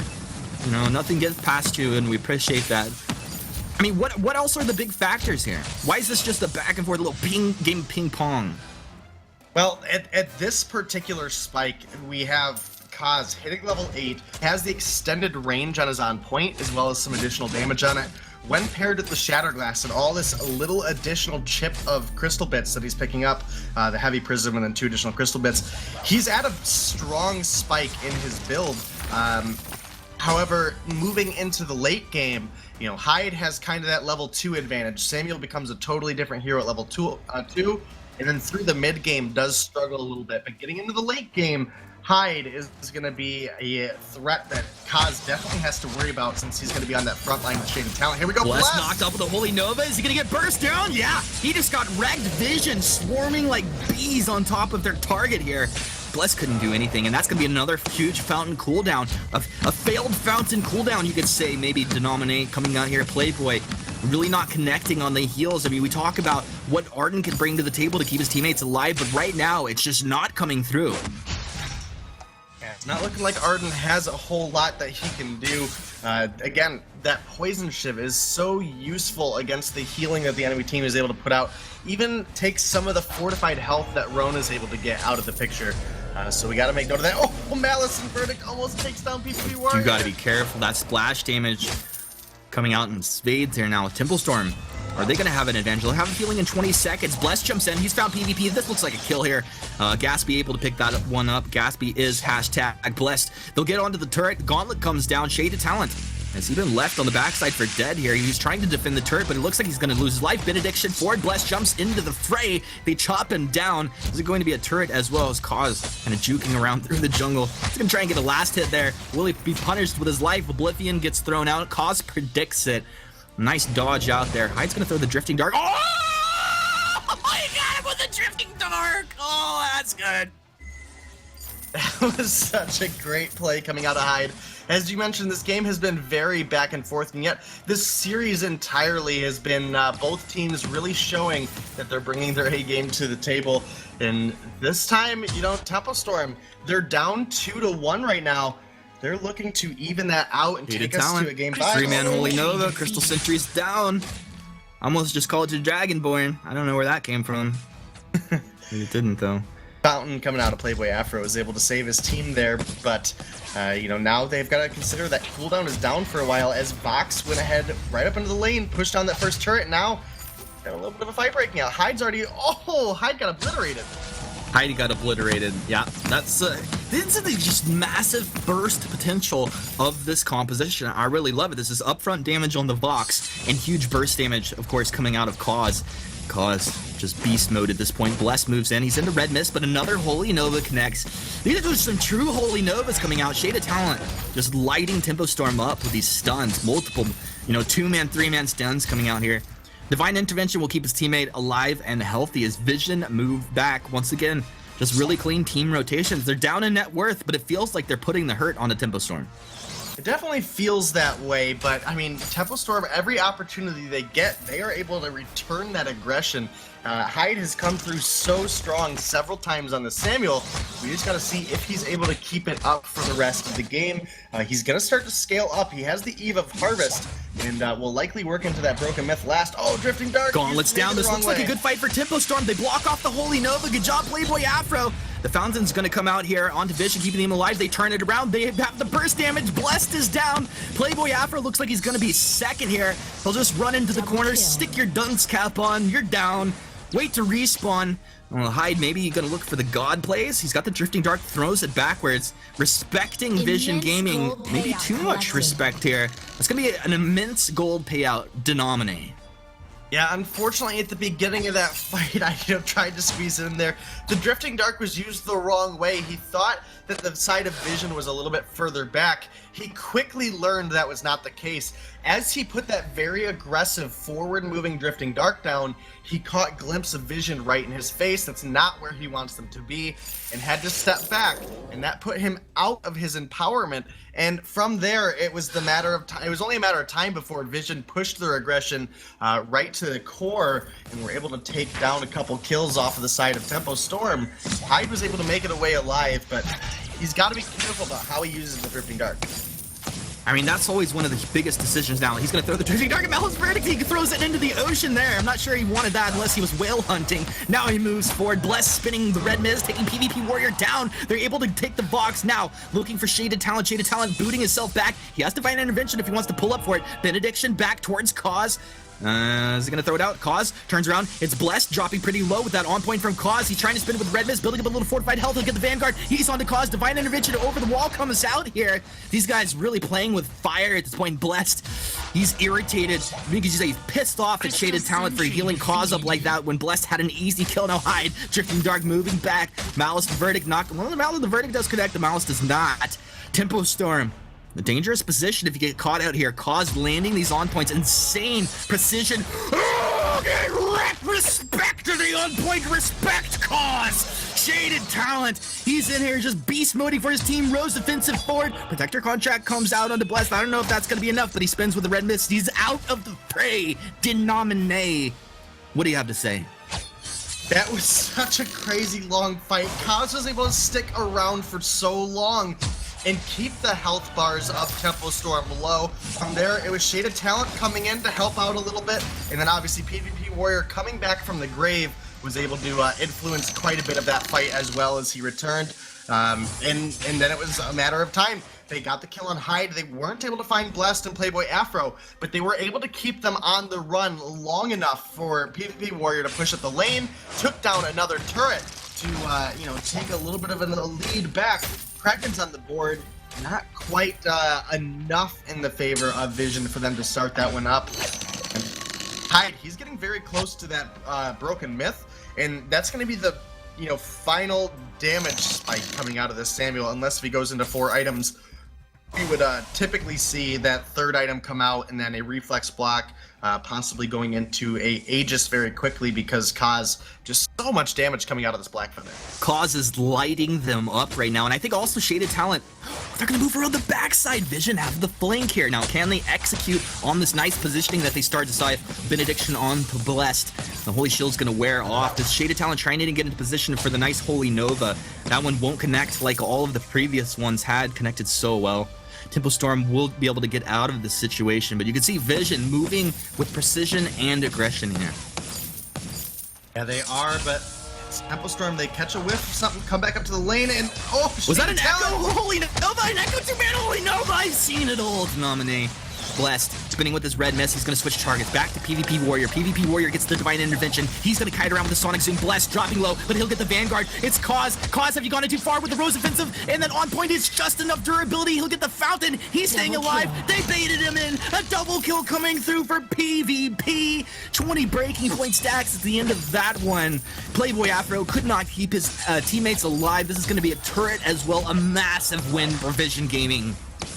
Yeah, Vision, they're going to get that turret. They might even look to turn their attention now towards the Kraken.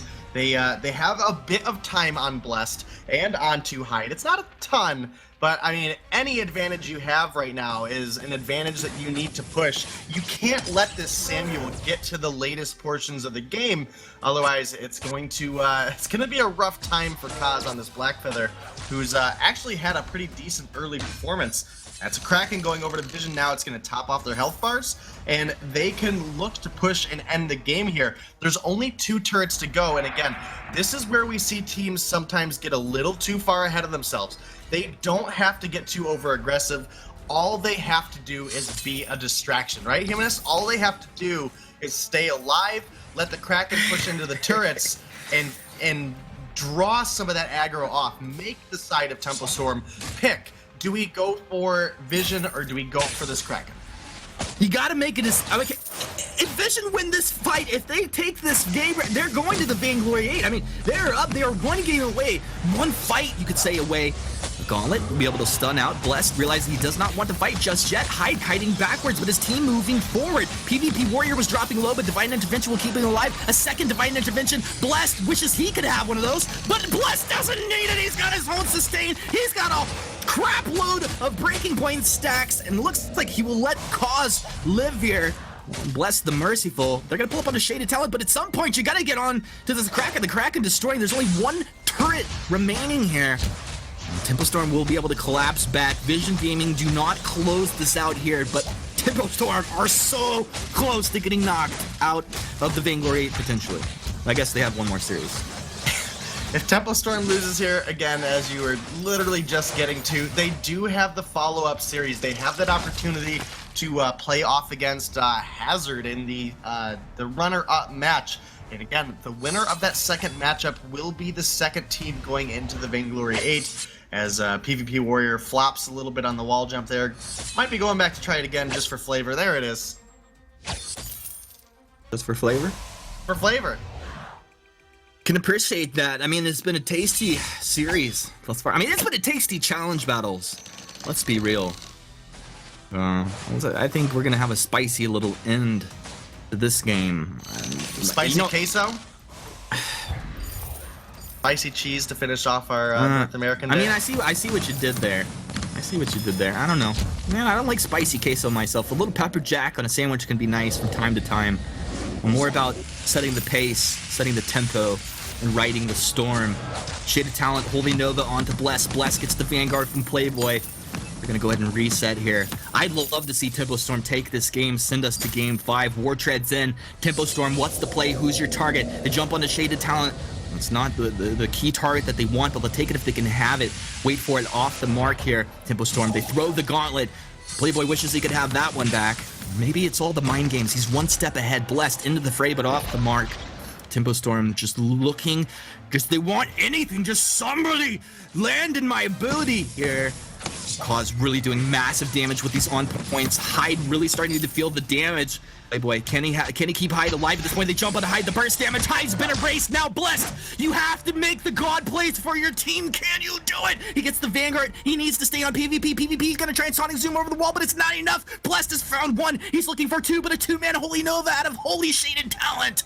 Tempo Storm are gonna go ahead and back up as this is a 1-for-1. Regroup, wait for your cooldowns. They miss the on point. Now Cause, he's moving back, he's fighting around that on point cooldown. Another on point lands. Shaded Talent, he's got to peel with his Holy Nova. Blessed into the fray, he's on to Cause with Red Mist. He's back. Cause just jumping around, using his mobility to the maximum effect. Holy Nova onto Blessed. Holy my goodness, the gauntlet comes through. The Red Mist, this is Blessed. He doesn't even care. He'll continue to spin. Cause moves down. He smells blood. Cause finds the on point. He's in. He's out. Another Holy Nova. The Shaded Talent onto Playboy Afro. Cause gets the Divine Intervention. Blessed. He begins to spin. He's got the fortified health. Gets another Vanguard. He wants Cause. Playboy Afro onto Cause with the blood for blood. Blessed jumps back out. He's gone too far. Playboy Afro jumps the gauntlet right here. He runs out of the gauntlet. Playboy says, run! It's time to run, Blessed. But hello, my name is Samuel. Hi, this is my Drifting Dark. I don't see the Drifting Dark's not moving. I don't know what's happening to nominate. They get out of it.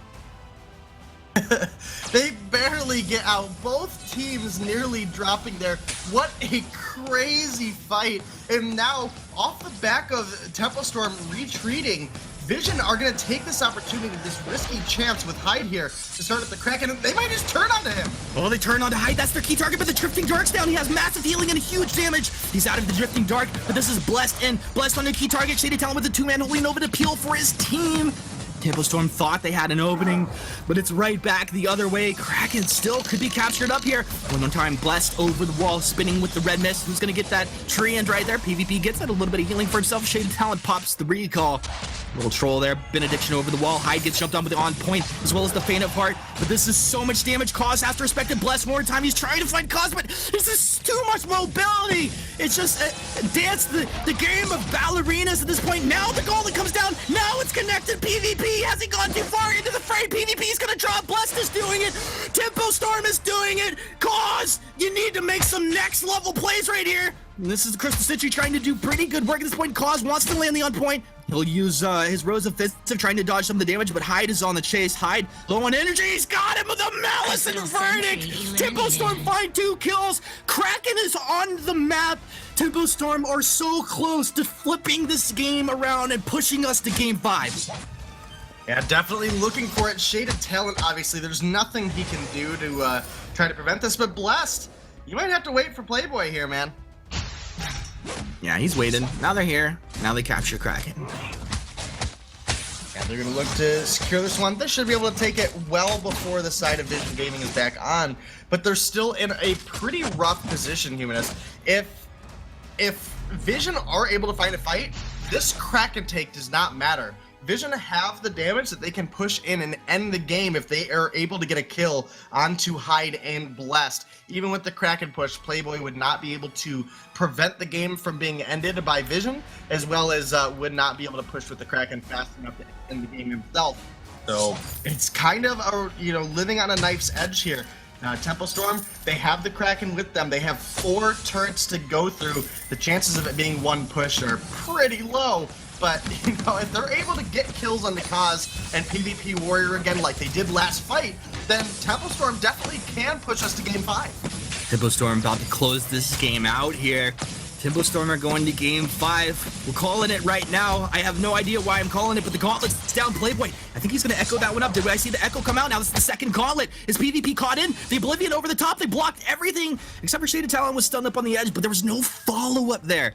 You can see there's so much CC coming out right now out of Tempo Storm. If you can't capitalize on it, if it's blocked off, it's a swing and a miss. Yeah, it definitely is, and they're going to have to get out now. They weren't able to even get the second turret with that Kraken, so you got to imagine they were looking for a little bit more, unable to find it. They now have to regroup and try to get back together for one more push. Again, 3 turrets to go. Definitely doable, but they need to get kills on the PvP Warrior and Kaz. They do too much damage to let them just ramp up. And now Blessed himself is working into probably a Bonesaw for this last item on this Rona, as well as he's done a good job getting in and getting that Atlas Spawner down onto PvP Warrior, which has really been influential in the fights. The ability to prevent the Vox from ramping up as quick or as heavily, that's been really, really useful for Tempo Storm. It's really been one of the key things that have brought them back into this game. So many key factors here, the Nom Nom, and I just feel as the carry for Tempo Storm, #blessed to be here casting this game. I mean, I'd be blessed to watch this game, and what a wonderful back and forth. Some of the team fighting here has been just insane. These guys, they're catching someone out, they're saving their ally, boom, just flipped around. You never know who's going to walk away the victor in one of these team fights, and it all comes down to this next fight. I really feel like as soon as the Kraken gets out onto this map, whoever gets this Kraken is going to win this game. Yeah, I mean, it definitely easier to say that for the side of Vision because they only have 1 turret to go through. It's still, even with the death timers getting long, 3 turrets on a Kraken push, you have to find kills on that Kraken push to end the game with that. There's just too much damage that comes out of Vision, or, 1 push without the kills to actually get them anywhere.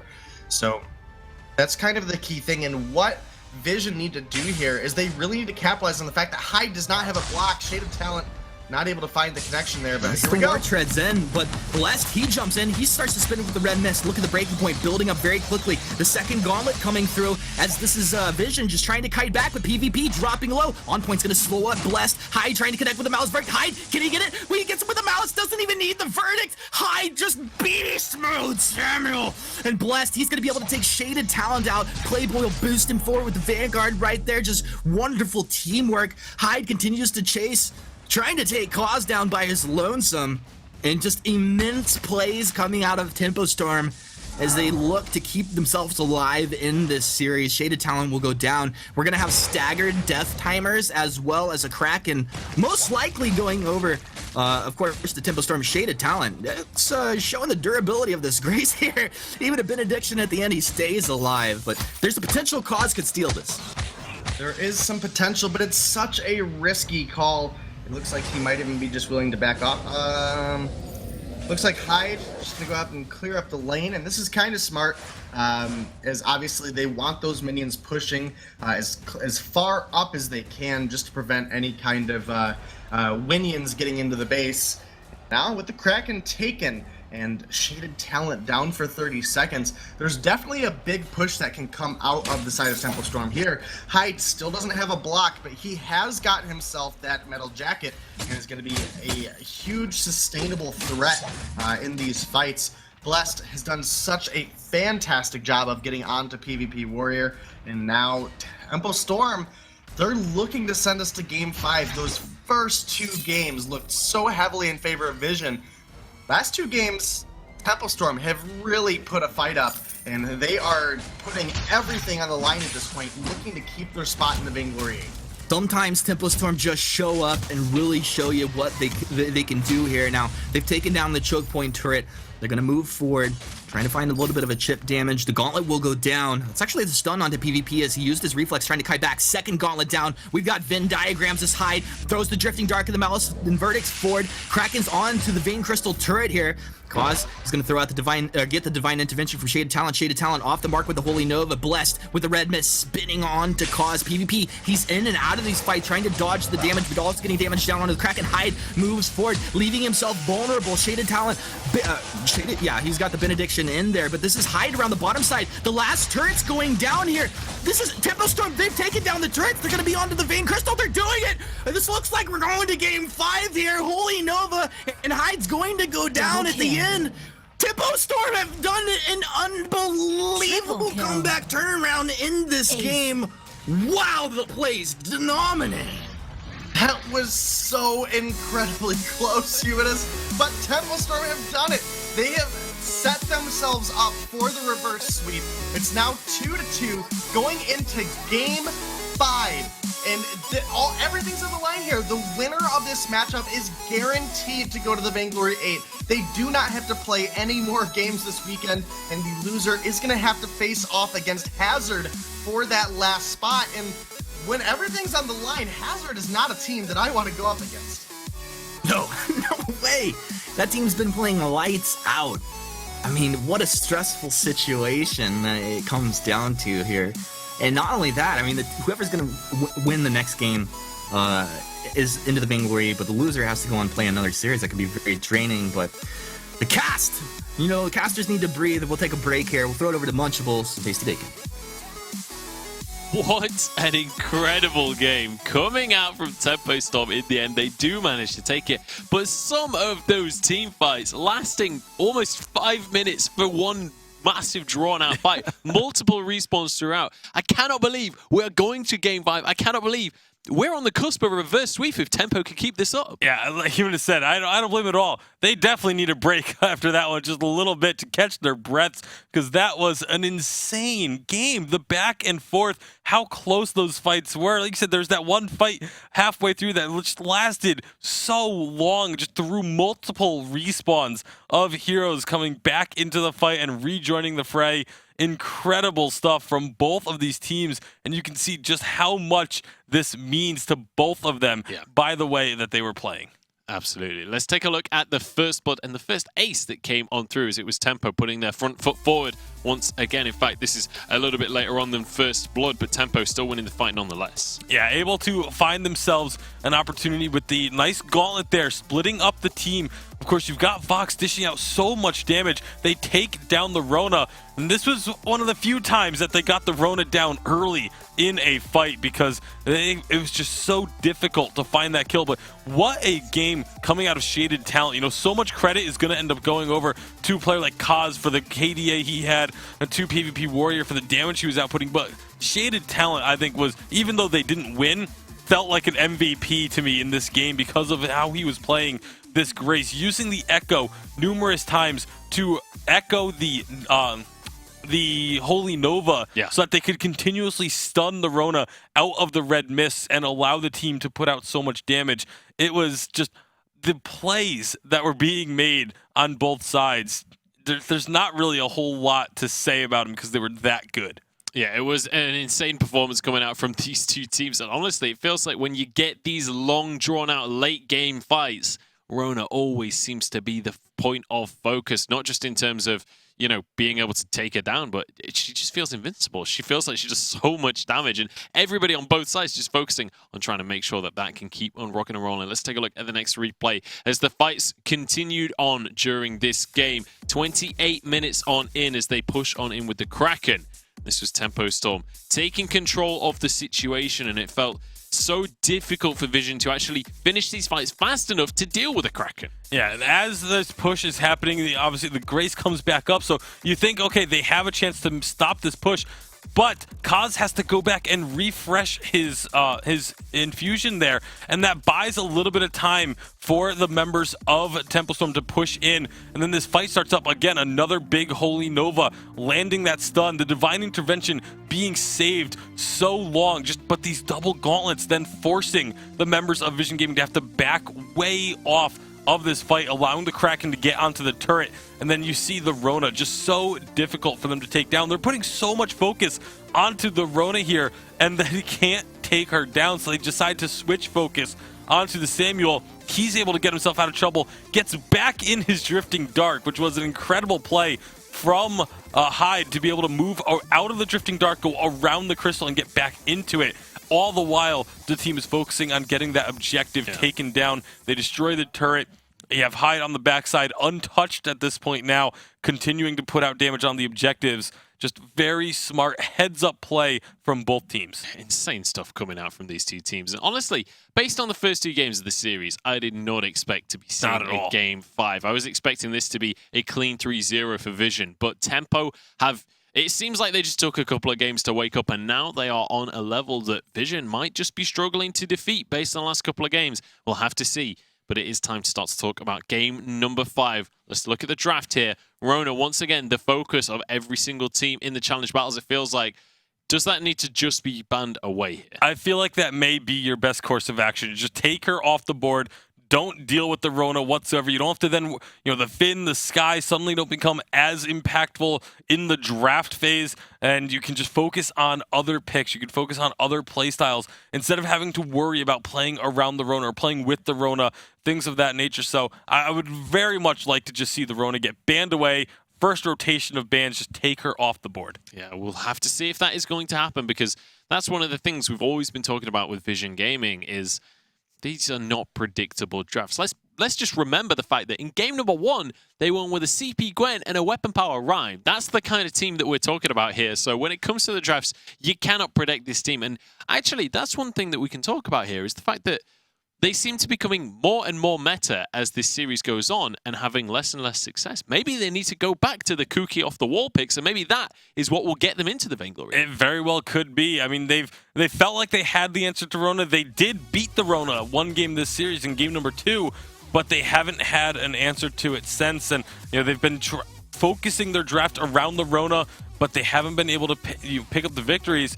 And here, Tempo Storm banning away the Black Feather, because that has been a pick Vision Gaming has been picking up when given the opportunity. Vision does not take Rona off the board, but I don't know if Tempo Storm are going to be willing to go for it, knowing that both the Finn and the Sky are still available, and they aren't going to take the Rona. It will be the Arden selection. Now we have to see, will Vision decide to go for the Rona themselves here, now that they have the next pick and a ban in there to try and take things off the board. It is, in fact, going to be the Finn locked on in here. So Shaded Talent happy with that Finn pick, wants to keep that one on their side here.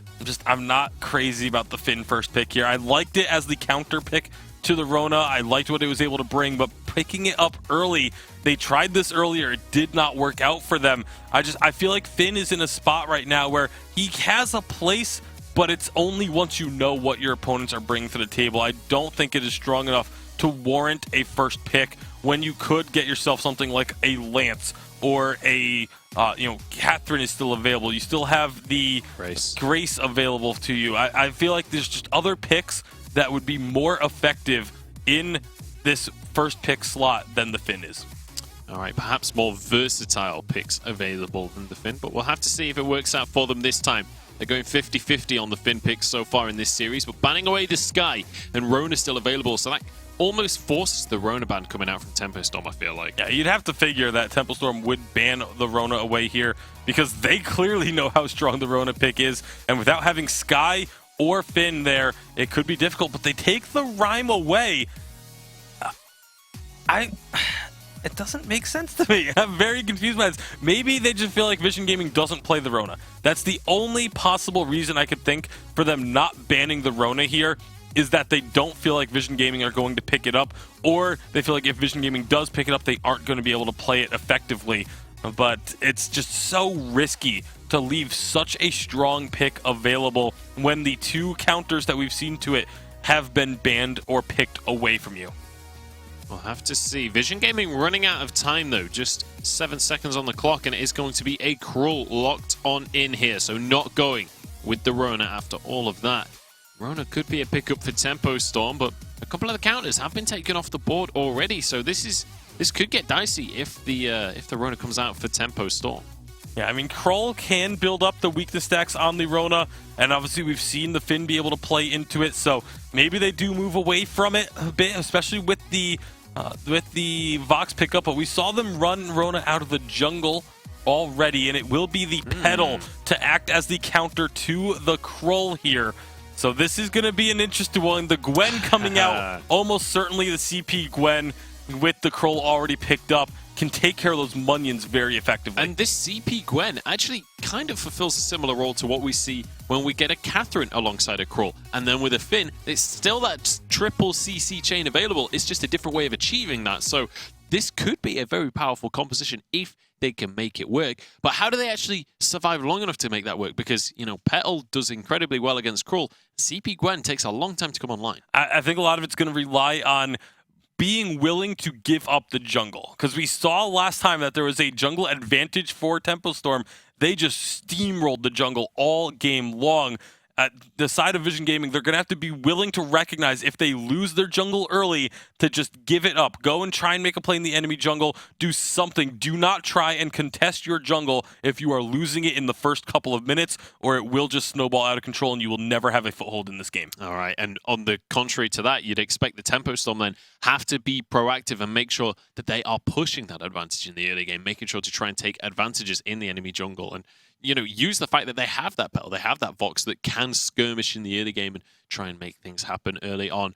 Just want to remind you guys, we are about to go into a Game 5 here in the Challenge Battles. The winner of this game will be moving on into the Vainglory8. They will be qualifying themselves for professional Vainglory play. There is a lot on the line here. Tempo Storm eyeing up a reverse sweep right now. There is huge pressure on the shoulders of both of these teams. And Vision, they're going to be looking to try and qualify themselves for the Vainglory8 for the first time right now. Cannot wait to get on into this one. Final thoughts before we jump on into this game, Bacon? It's just going to be so important how this jungle plays out in the first few minutes of the game. Petal generally wins out against Krull early, but if you can survive long enough to get to a point where you can delete the Munions, then you can take down the Petal and make her significantly less effective into the late game. All right, well, I'm very excited to see this lane matchup as well. CP Gwen, potentially, we don't 100% know. It could be the weapon Gwen going on in against the Vox. It's time to find out for ourselves. Hashtag Vainglory8 on Twitter. Let us know who you want to take this full best of 5. It's time to pass it over to Humanist and Denominate to get into the decider. Well, that's right, ladies and gentlemen. Game 5 between Tempo Storm and Vision Gaming. We've got a Petal over here for a hide. We got Cause on the Krull. And I'm ready for some action. I'm here with Denominate. Denomnoms, how you liking these drafts, bud? Well, 9 times out of 10, I'm going to tell you, Petal just runs over Krull. PvP Warrior, though, is a amazing Crystal Gwen. And this one's kind of hard to call off the draft. Gwen is so good at poking out that Petal's backline. Shaded talent. Shaded talent with the shaded Debate on that Elder Tree and take. What a nice play. Yeah, good steal there out of Shaded Talent. You know, it's only a little bit of gold, but it wasted a lot of time out of the side of Tempo Storm. They rotated it over quickly, and now it's going to be them rotating it all the way back through their jungle, trying to get that ambient gold onto Blessed and Hyde. So, you know, despite it only being 100 or so gold, Shaded Talent has taken a good early game advantage here over the side of Tempo Storm. And that's going to cause Bless to miss out on a bit of lane there, but we got to pause, so somebody must be having some issues. We do have a pause here. You know, I'm sure in a game 5, a very important series, you want to make sure that everybody's functioning to the best of their ability. And looks like maybe it was PvP experiencing some technical difficulties, but I mean, let's talk about what are the timings that we're looking to hit in this game here. How does each team look to approach this game? Well, it's kind of a rough situation, because if you look at the win condition, for the side of Tempo Storm, obviously Hyde on this pedal needs to push the aggression early. They need to be able to shut down Kaz and effectively try to take away some of his tankiness. There's not, aside from some good ganks, which unfortunately we don't have a lot of potential for from Tempo Storm until level 6, until that gauntlet comes out. And even then it's kind of risky because that skedaddle coming out of PvP Warrior can get him out of those sticky situations. But if Kaz is not able to come in and be that annoying frontliner that we know a Kroll to be, it does make it a little bit difficult for PvP Warrior to actually be able to be that hyper carry. I mean, honestly, from where I'm sitting here, it looks like PvP Warrior is gonna have a pretty easy game. Like, Box has to close the gap onto him, but the box shot range is gonna be a lot larger. And specifically, you know, Petal, one of these very squishy heroes, a lot of damage output, you do very interesting and unique things with this hero, but one thing, Petal is incredibly squishy, and those are the heroes that are susceptible to the big buckshot damage coming out, and that's just going to get pumped out of this Gwyn. Yeah, absolutely is going to, and it's so easy for that ability to hit the backline, to get onto targets like the Petal in the Vox, and because of how wide it is and how squishy Vox and Petal are, it's going to be very easy for PvP Warrior to dish out that damage, and sounds like we might be getting back in here pretty quickly. Sounds like we may have everything fixed. Trying to caster curse this one on me? I don't know. I'm feeding some information that we're getting. I know. You'll learn. You'll learn. You hear things like that, you got to take it with a grain of salt, but production didn't lie to us today, and we appreciate that. Yep.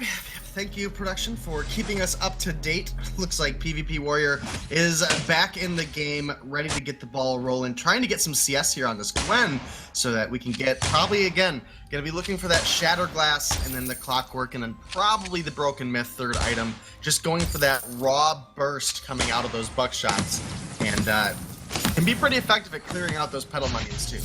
Kaz jumps onto Hyde, immediately trampling back. He turns around. They're going to look to steal some of these camps away. I think Kaz was able to get at least one of those fronts there. Shaded Talent wants to be the pivot point. Now, this is Kaz. He's shadowed and powered, moves in onto Hyde with a Dead Man's Rush. There's a lot of weakness stacks building up, but that's the Vanguard comes out. He'll tank up a lot of that Spectral Smite damage. PvP drops down from the lane to see if his team needed him. And you can see that Vision, you know, they think about moving forward, but they just don't want to go too deep into the jungle right now. It's kind of risky. You know, Hyde has so much aggression early on this Petal. If you get caught out a little bit too far, it's very easy for Petal to, you know, pick off a slow target like the Kroll or the Finn. So that's going to be, you know, something we have to make note of. Vision Gaming, they're doing a good job of rotating, though. PvP Warrior is getting that ambient gold and then coming into the lane. Not really missing a ton of CS. Should actually, thanks to the minion candy here in the lane, should be able to clean up most of it pretty uncontested. You know, he's going to be looking to be... Oh, missed the last one. Figures. That's the curse. I think he missed two there. You kind of cursed him on that. Your curse is starting to build some power here as the day progresses, and I'd be careful if I was you. Yep. Well, I'll have to take it a little bit easy there on the side of Vision. Putting them behind, giving Tempo Storm too much of an edge. I want them to just have a good, fair fight. And, you know, we want the better team. We want the best team to be in the Vainglory 8, right? I want the most entertaining team to be Vainglory8, if I'm being honest. But yeah, if they're the best and the most entertaining, oh man, that's how they're earning their money. Yeah, it's like a double win for you there, Humanist. It's a double win. It's a double win for everybody. We're here for the viewers, meaning we wouldn't be here if it wasn't for the viewers. So big shout out to everybody watching right now, and you know, root for your teams in there. Spam that out in chat. Let them know who you're rooting for. Is it Vision Gaming? Is it Cause? Cause on the run. Hyde chasing him down. Hyde gets the Vanguard. He's going to move in. But a very aggressive play. A dead man's rush back in for Cause and the Healing Flask as well. Has he gone too far? Tempestorm move in. The trampoline under the turret range. Hyde? This is a bold move, but it's calculated. Hyde good at math here. He's going to be able to get out of that one. First blood to Tempestorm. Yeah, first blood specifically onto Blessed, who's going to be able to finish off that Poison Shiv, as well as start getting into another item. And looked like Hyde was going to hang around there, but he sees how low he is, decides just to get over the wall and get out of dodge. Now with some vision, going to go ahead and take that tree out there out of the middle. So Hyde finds a kill for the team. Well, Blessed does, but Hyde finds some jungle advantage for the team. They've taken now a 600 gold lead. So starting to get the ball rolling, and again, it is going to take quite a bit of time for this Crystal Gwen to come online. Oz is actually looking like he's going into a Sorrow Blade first item, so not just going to be that in-your-face annoying curl. He's looking for some damage to go with it. I like that a lot, because obviously PvP is going to be looking to burst Tempestorm down with the CP Gwen build, and if you just have that upfront weapon damage coming out in this Cruel, it's going to be really nice. But how will he, you know, progress after that? Does he just go into some defense? Does he pick up a second item there? He's going to want some attack speed, right? Definitely going to be looking to get that attack speed. It's so important on the Cruel because you want to get those weakness stacks out as quick as you possibly can. You know, it'll probably be the Sorrow Blade breaking point, but only time will tell. We'll have to get into that point in the game here shortly, as we have another fight breakout. As Hyde is getting pretty far here. Hyde secured the mid and popped a spontaneous combustion down onto Cause. Cause immediately had to retreat under the safety of his Crystal Sentry. Now, this is all three of Vision who's dropped back deep into their jungle. PvP maybe was going to split some of that farm, but now realizes they have to use some defensive capabilities to peel for the Crystal Sentry. Tempestorm will drop off of the Sentry take, and Vision Gaming kind of take control over the middle area of the map. Just maybe an opportunity to do a little bit of shopping. Yeah, looking to get some shopping done. That Shattered Glass finally online for PvP Warrior. Hyde working towards one of his own, looking for the damage coming out of these crystal carries. Blessed has finished off that Poison Shiv, and Kaz getting pretty close to that Sorrow Blade, but not quite there. About 500 gold shy, 540. And we'll be looking to get into that item probably as soon as he can, so that he can get into some defense there shortly after and try to tank up some of the damage that Petal has been able to put out so effectively. Yeah, I think Hyde's been doing a pretty good job here through the early game, but it just feels like Vision Gaming are about to hit some serious power spikes here through the next couple minutes, and it specifically does feel like it's going to come down to, can an Aces High land out of this pool? Now, Hyde revealed by a buckshot. You can just see that buckshot bonanza tearing through this Petal. Yeah, definitely, you know, is the kind of remaining hope here for Vision Gaming is the range coming out of that buckshot bonanza, as well as that, you know, the spread from it. You know, it has the opportunity that it can chunk out both Blessed and Hyde at the same time. They are going to want to fight from a range, and that can kind of subjugate them to some pain as well. Aces High came flying out, connected onto Playboy, and just a little buckshot, canceling off the aggression coming out of Tempestorm. Visionary here, Cause is empowered by Shadows. Gauntlet's going to come down. Tempestorm making a bold call to move in, but it's Hyde. Hyde's going to get lit up here. Cause was in, but a nice force score is going to pull them all back. Quibble and Little Blight Company. Vision Gaming look like they have the advantage as Playboy Afro was dropping low. Playboy Afro will go down. Cause finding the first kill for his team. Now looking for Bless. Bless got the Sonic Zoom, though. Buckshot over the wall. Bless drops low. Shaded down and trying to be the front line for his team. He was the front line for his team. Trying to take Bless down. Not going to happen there. A nice trade back and forth. Yeah, it was a great play coming out of Kaz there, able to come through, find that that kill onto Playboy Afro, who's a little bit too far, and it's evening things up. You know, nobody's really super far ahead. Nobody's got a snowball rolling. Nobody, you know, is a clear winner yet in this particular case. But we see the damage this Gwen is starting to output. We've seen the damage that this Petal is starting to output as well, whereas the Vox with the Poison Shift first item, it's more utility than damage. And, you know, the Krull, yes, the Sorrow Blade is nice. Each hit does do more damage, but without the attack speed, Krull isn't getting that utility that his kit brings to the table, reducing the damage of an enemy hero by a percentage all the way up to just shy of 50. I think it's like 49.6 when at max stacks. So, you know, it's a huge thing in a fight. If a hero is putting out half damage, you know, that's a huge impact. Yeah, that's pretty good. I think he'd like to get that down as often as possible, but I like that he has this burst damage.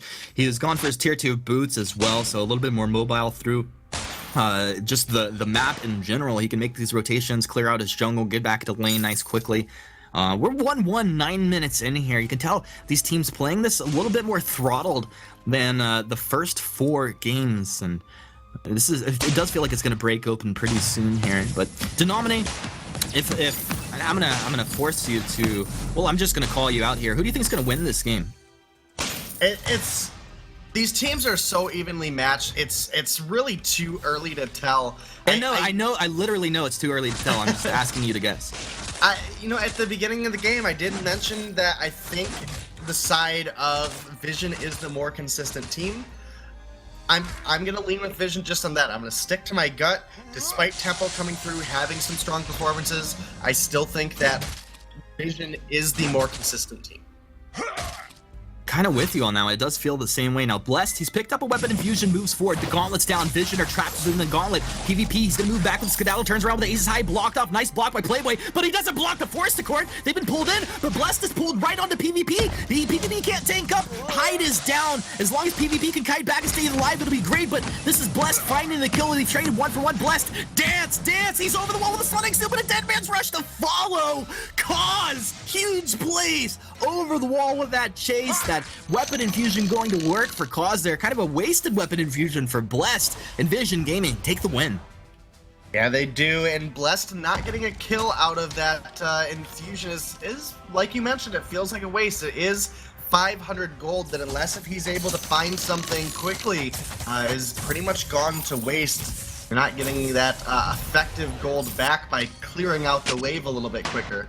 So that's something to, you know, look, are they going to capitalize while this infusion is burning, or are they going to just play things passive? Both of these teams, for the most part, have looked very, very cautious. They you know, they're making sure they're trying to pick just the right steps to take.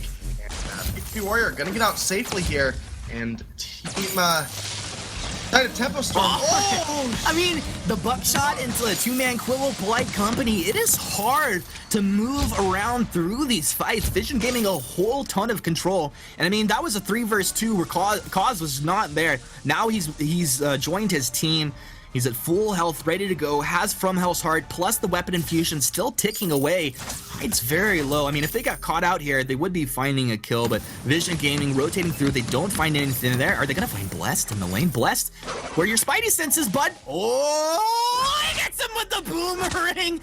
Good night, sweet prince. Blessed, you're going to go down, right? No, he stays alive. He's a 2 entirely. Blessed for his own good. It's turned around. Vision Gaming don't find the kill. Playboy shows up, the superhero his team needed, keeps his team alive. That was a dangerous situation. It was an incredibly dangerous situation, but Blessed name comes true. He has a, you know, godly teammate here on this Arden, but the first turret is going to drop without this Vox here to help clear the wave. And that's a little bit of an edge now starting to form on the blade that is Vision Gaming. And Playboy Afro, as low as he is, he's going to need to be careful here. Vision Gaming. I'd like to see Cause go on this. I mean, there's no fountain on either side right now. Quibble onto Playboy. Buckshot comes through, tearing through Tempo Storm and connecting on multiple team members at this point. Cause, though, playing it safe, really not willing to get in there and just trade out in a situation he's unsure of.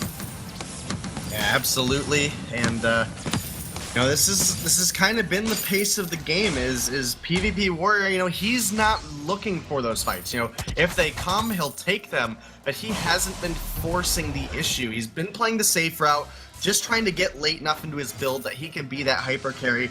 And it's worked out well for them so far. The gold's fairly even, but they have that first objective lead, and that's huge. I mean, in this last game of the series at least, having that objective advantage, that's a nice little cushion to fall back on. And Hyde now, he has a lot of damage on this pedal, but he also takes quite a substantial amount as well. Yep. Look over at Blessed. He's been forced to go with an Aegis already, so that's putting off that breaking point by a bit, just because of the damage that PvP Warrior is able to put out. Forced to cord, not going to connect. Quibble comes through as well. He's going to echo up the Quibble and misses again. That's okay. You're not going to land them all. Shaded Talent. He's on the front side for his team. Polite Company comes through. It's just kind of jerking Tempo Storm around in this fight, pulling them back into the fight. Playboy Afro taking a huge amount of damage. The weakness stacks building up. Spectral Smite going to come through. It's actually, I don't even know if he was able to activate that. Nope, he's still going to have that available. Hyde trampolines into the backside with Spontaneous Combustion. He wants PvP Warrior, but Shaded Talent heals him up. Now Hyde's in a bad place because the Dead Man's Rush just coming up. If he had that, he would have been on top of Hyde. And it looks like Hyde's going to be able to get out of that one. So, well, actually, Hyde really playing with fire here. What's he doing? What's the play here? Well, Hyde, he really just has to force Kaz out. He needs to kite backwards, play on the edge of his range as much as he possibly can.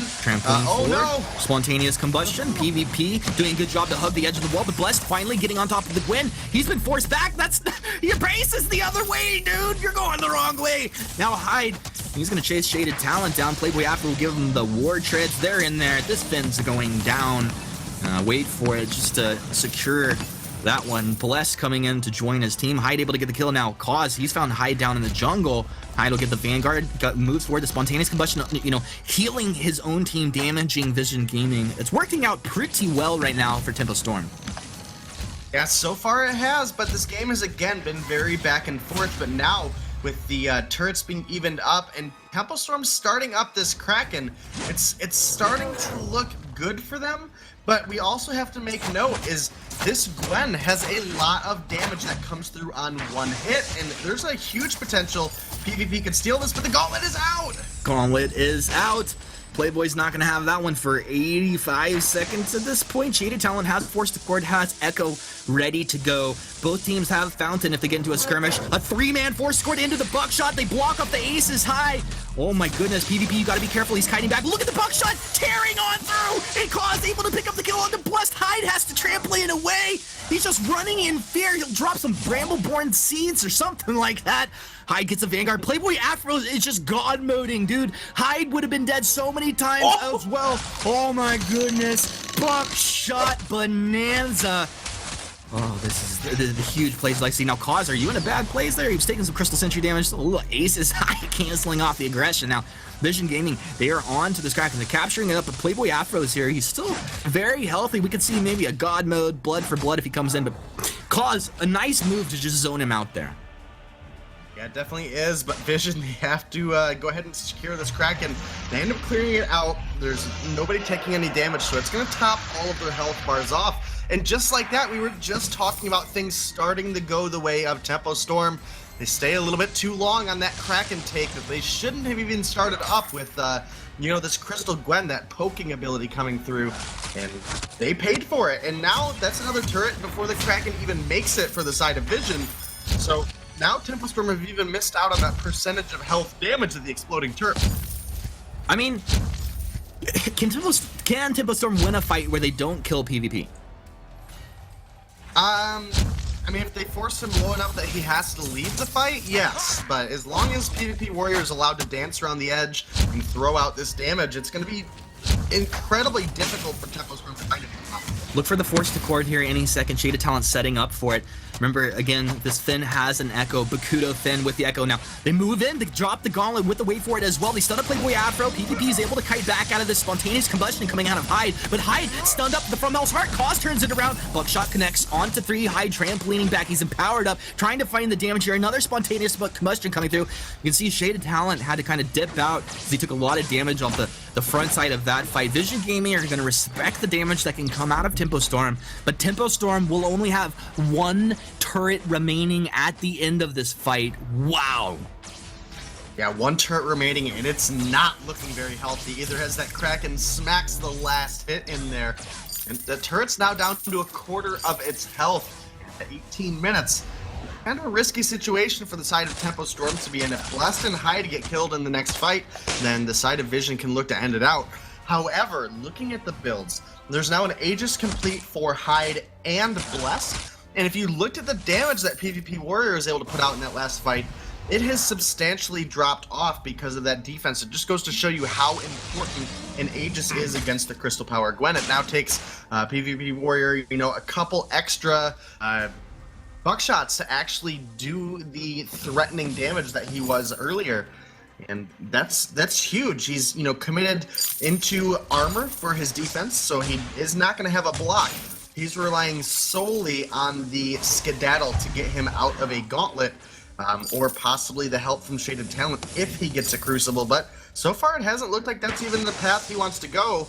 Kaz, still no attack speed here on this scroll, so it does take him a little bit of time to build up the stacks, but a couple buckshots coming out of PvP Warrior. Hard blocked by Playboy Afro. I mean, body blocked. He didn't block it. Hyde taking a lot of damage. Kaz, he's onto the pedal. He's found the kill. Hyde is down. Our Vision Gaming about to take this fight and get into the Vainglory8. Kaz wants it. He's on to Blessed. Blessed Sonic zooming back, but the dead man's rush in. Blessed will go down to Kaz with the Spectral Smite.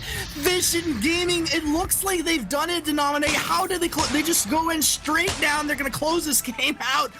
Playboy Afro not able to keep his teammates alive. He tried his best, but his best was not enough in this one.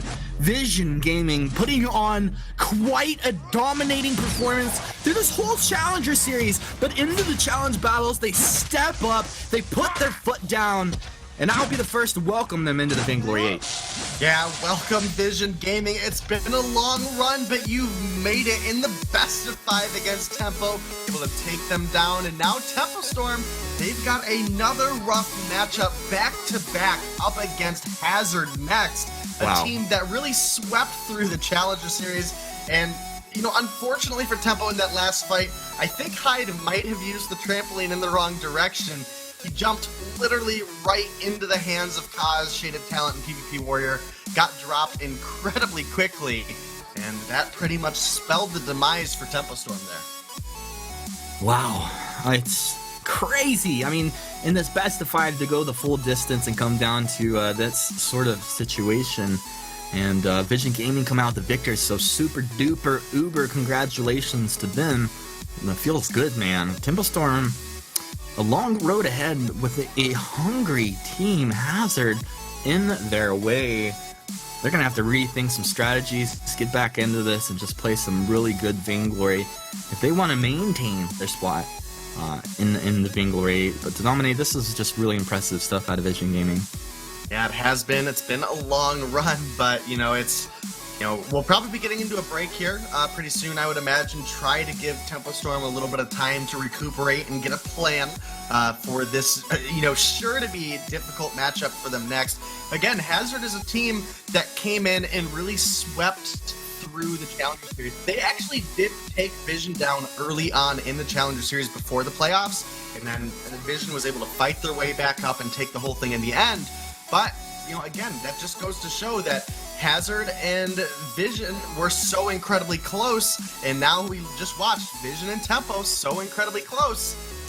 We could have another Game 5 on our hands, but to break this one down, we will throw it over to Munchables at the desk. Thank you very much, guys. We have a winner. Vision Gaming take the best of 5 series with a CP Gwen. We were asking maybe they need to go back off the wall again. It worked out wonders for them, and they are going to win that one out, and they qualify for the Vainglory8. Yeah, an excellent series coming out between these two teams, and Vision Gaming, I said I loved watching them play because of these off-the-wall picks, these off-meta compositions that they run, and it's so good to see them go back to that well one more time in order to secure the series. I was very iffy on the Finn pick as the first pick on B-side, but they managed to make it work. Some excellent plays down the stretch of that game. Fantastic stuff coming out from Vision. Couldn't be happier that they have managed to qualify themselves for the Vainglory. It was a rocky series, though, starting 2-0, then losing 2 back-to-back, but they managed to round it out in the end. Tempo Storm going to be moving on in our bracket to our last game of the day against Hazard. We'll get into the details of that in a few minutes' time, but let's have a look at what happened during this game, starting off with a couple of trades that came on through, double kills going to either side of the teams. Yeah, and you can see at this stage of the game, we're already pretty far in, but the game is still very much even and up in the air. But the Petal trying to flank from the other side, able to find the kill onto the Gwen. Whenever Gwen went down, I love the fact that the Vision, they were able to just retreat instantly. They never stayed around too long. They never really gave the opportunity to the side of Tempo Storm to get humongous payouts off of some fights, and then a humongous forced accord there. The blocks came out afterwards. You thought it was risky pulling the Vox into the Gwen, but she was able to back up just far enough and stay safe with those buckshots and clearing out the Munions very quickly with the buckshots as well, preventing the Petal from being able to have the same level of effect as she would have had earlier in the game. Absolutely fantastic stuff coming out, and we saw that the CP Gwen coming on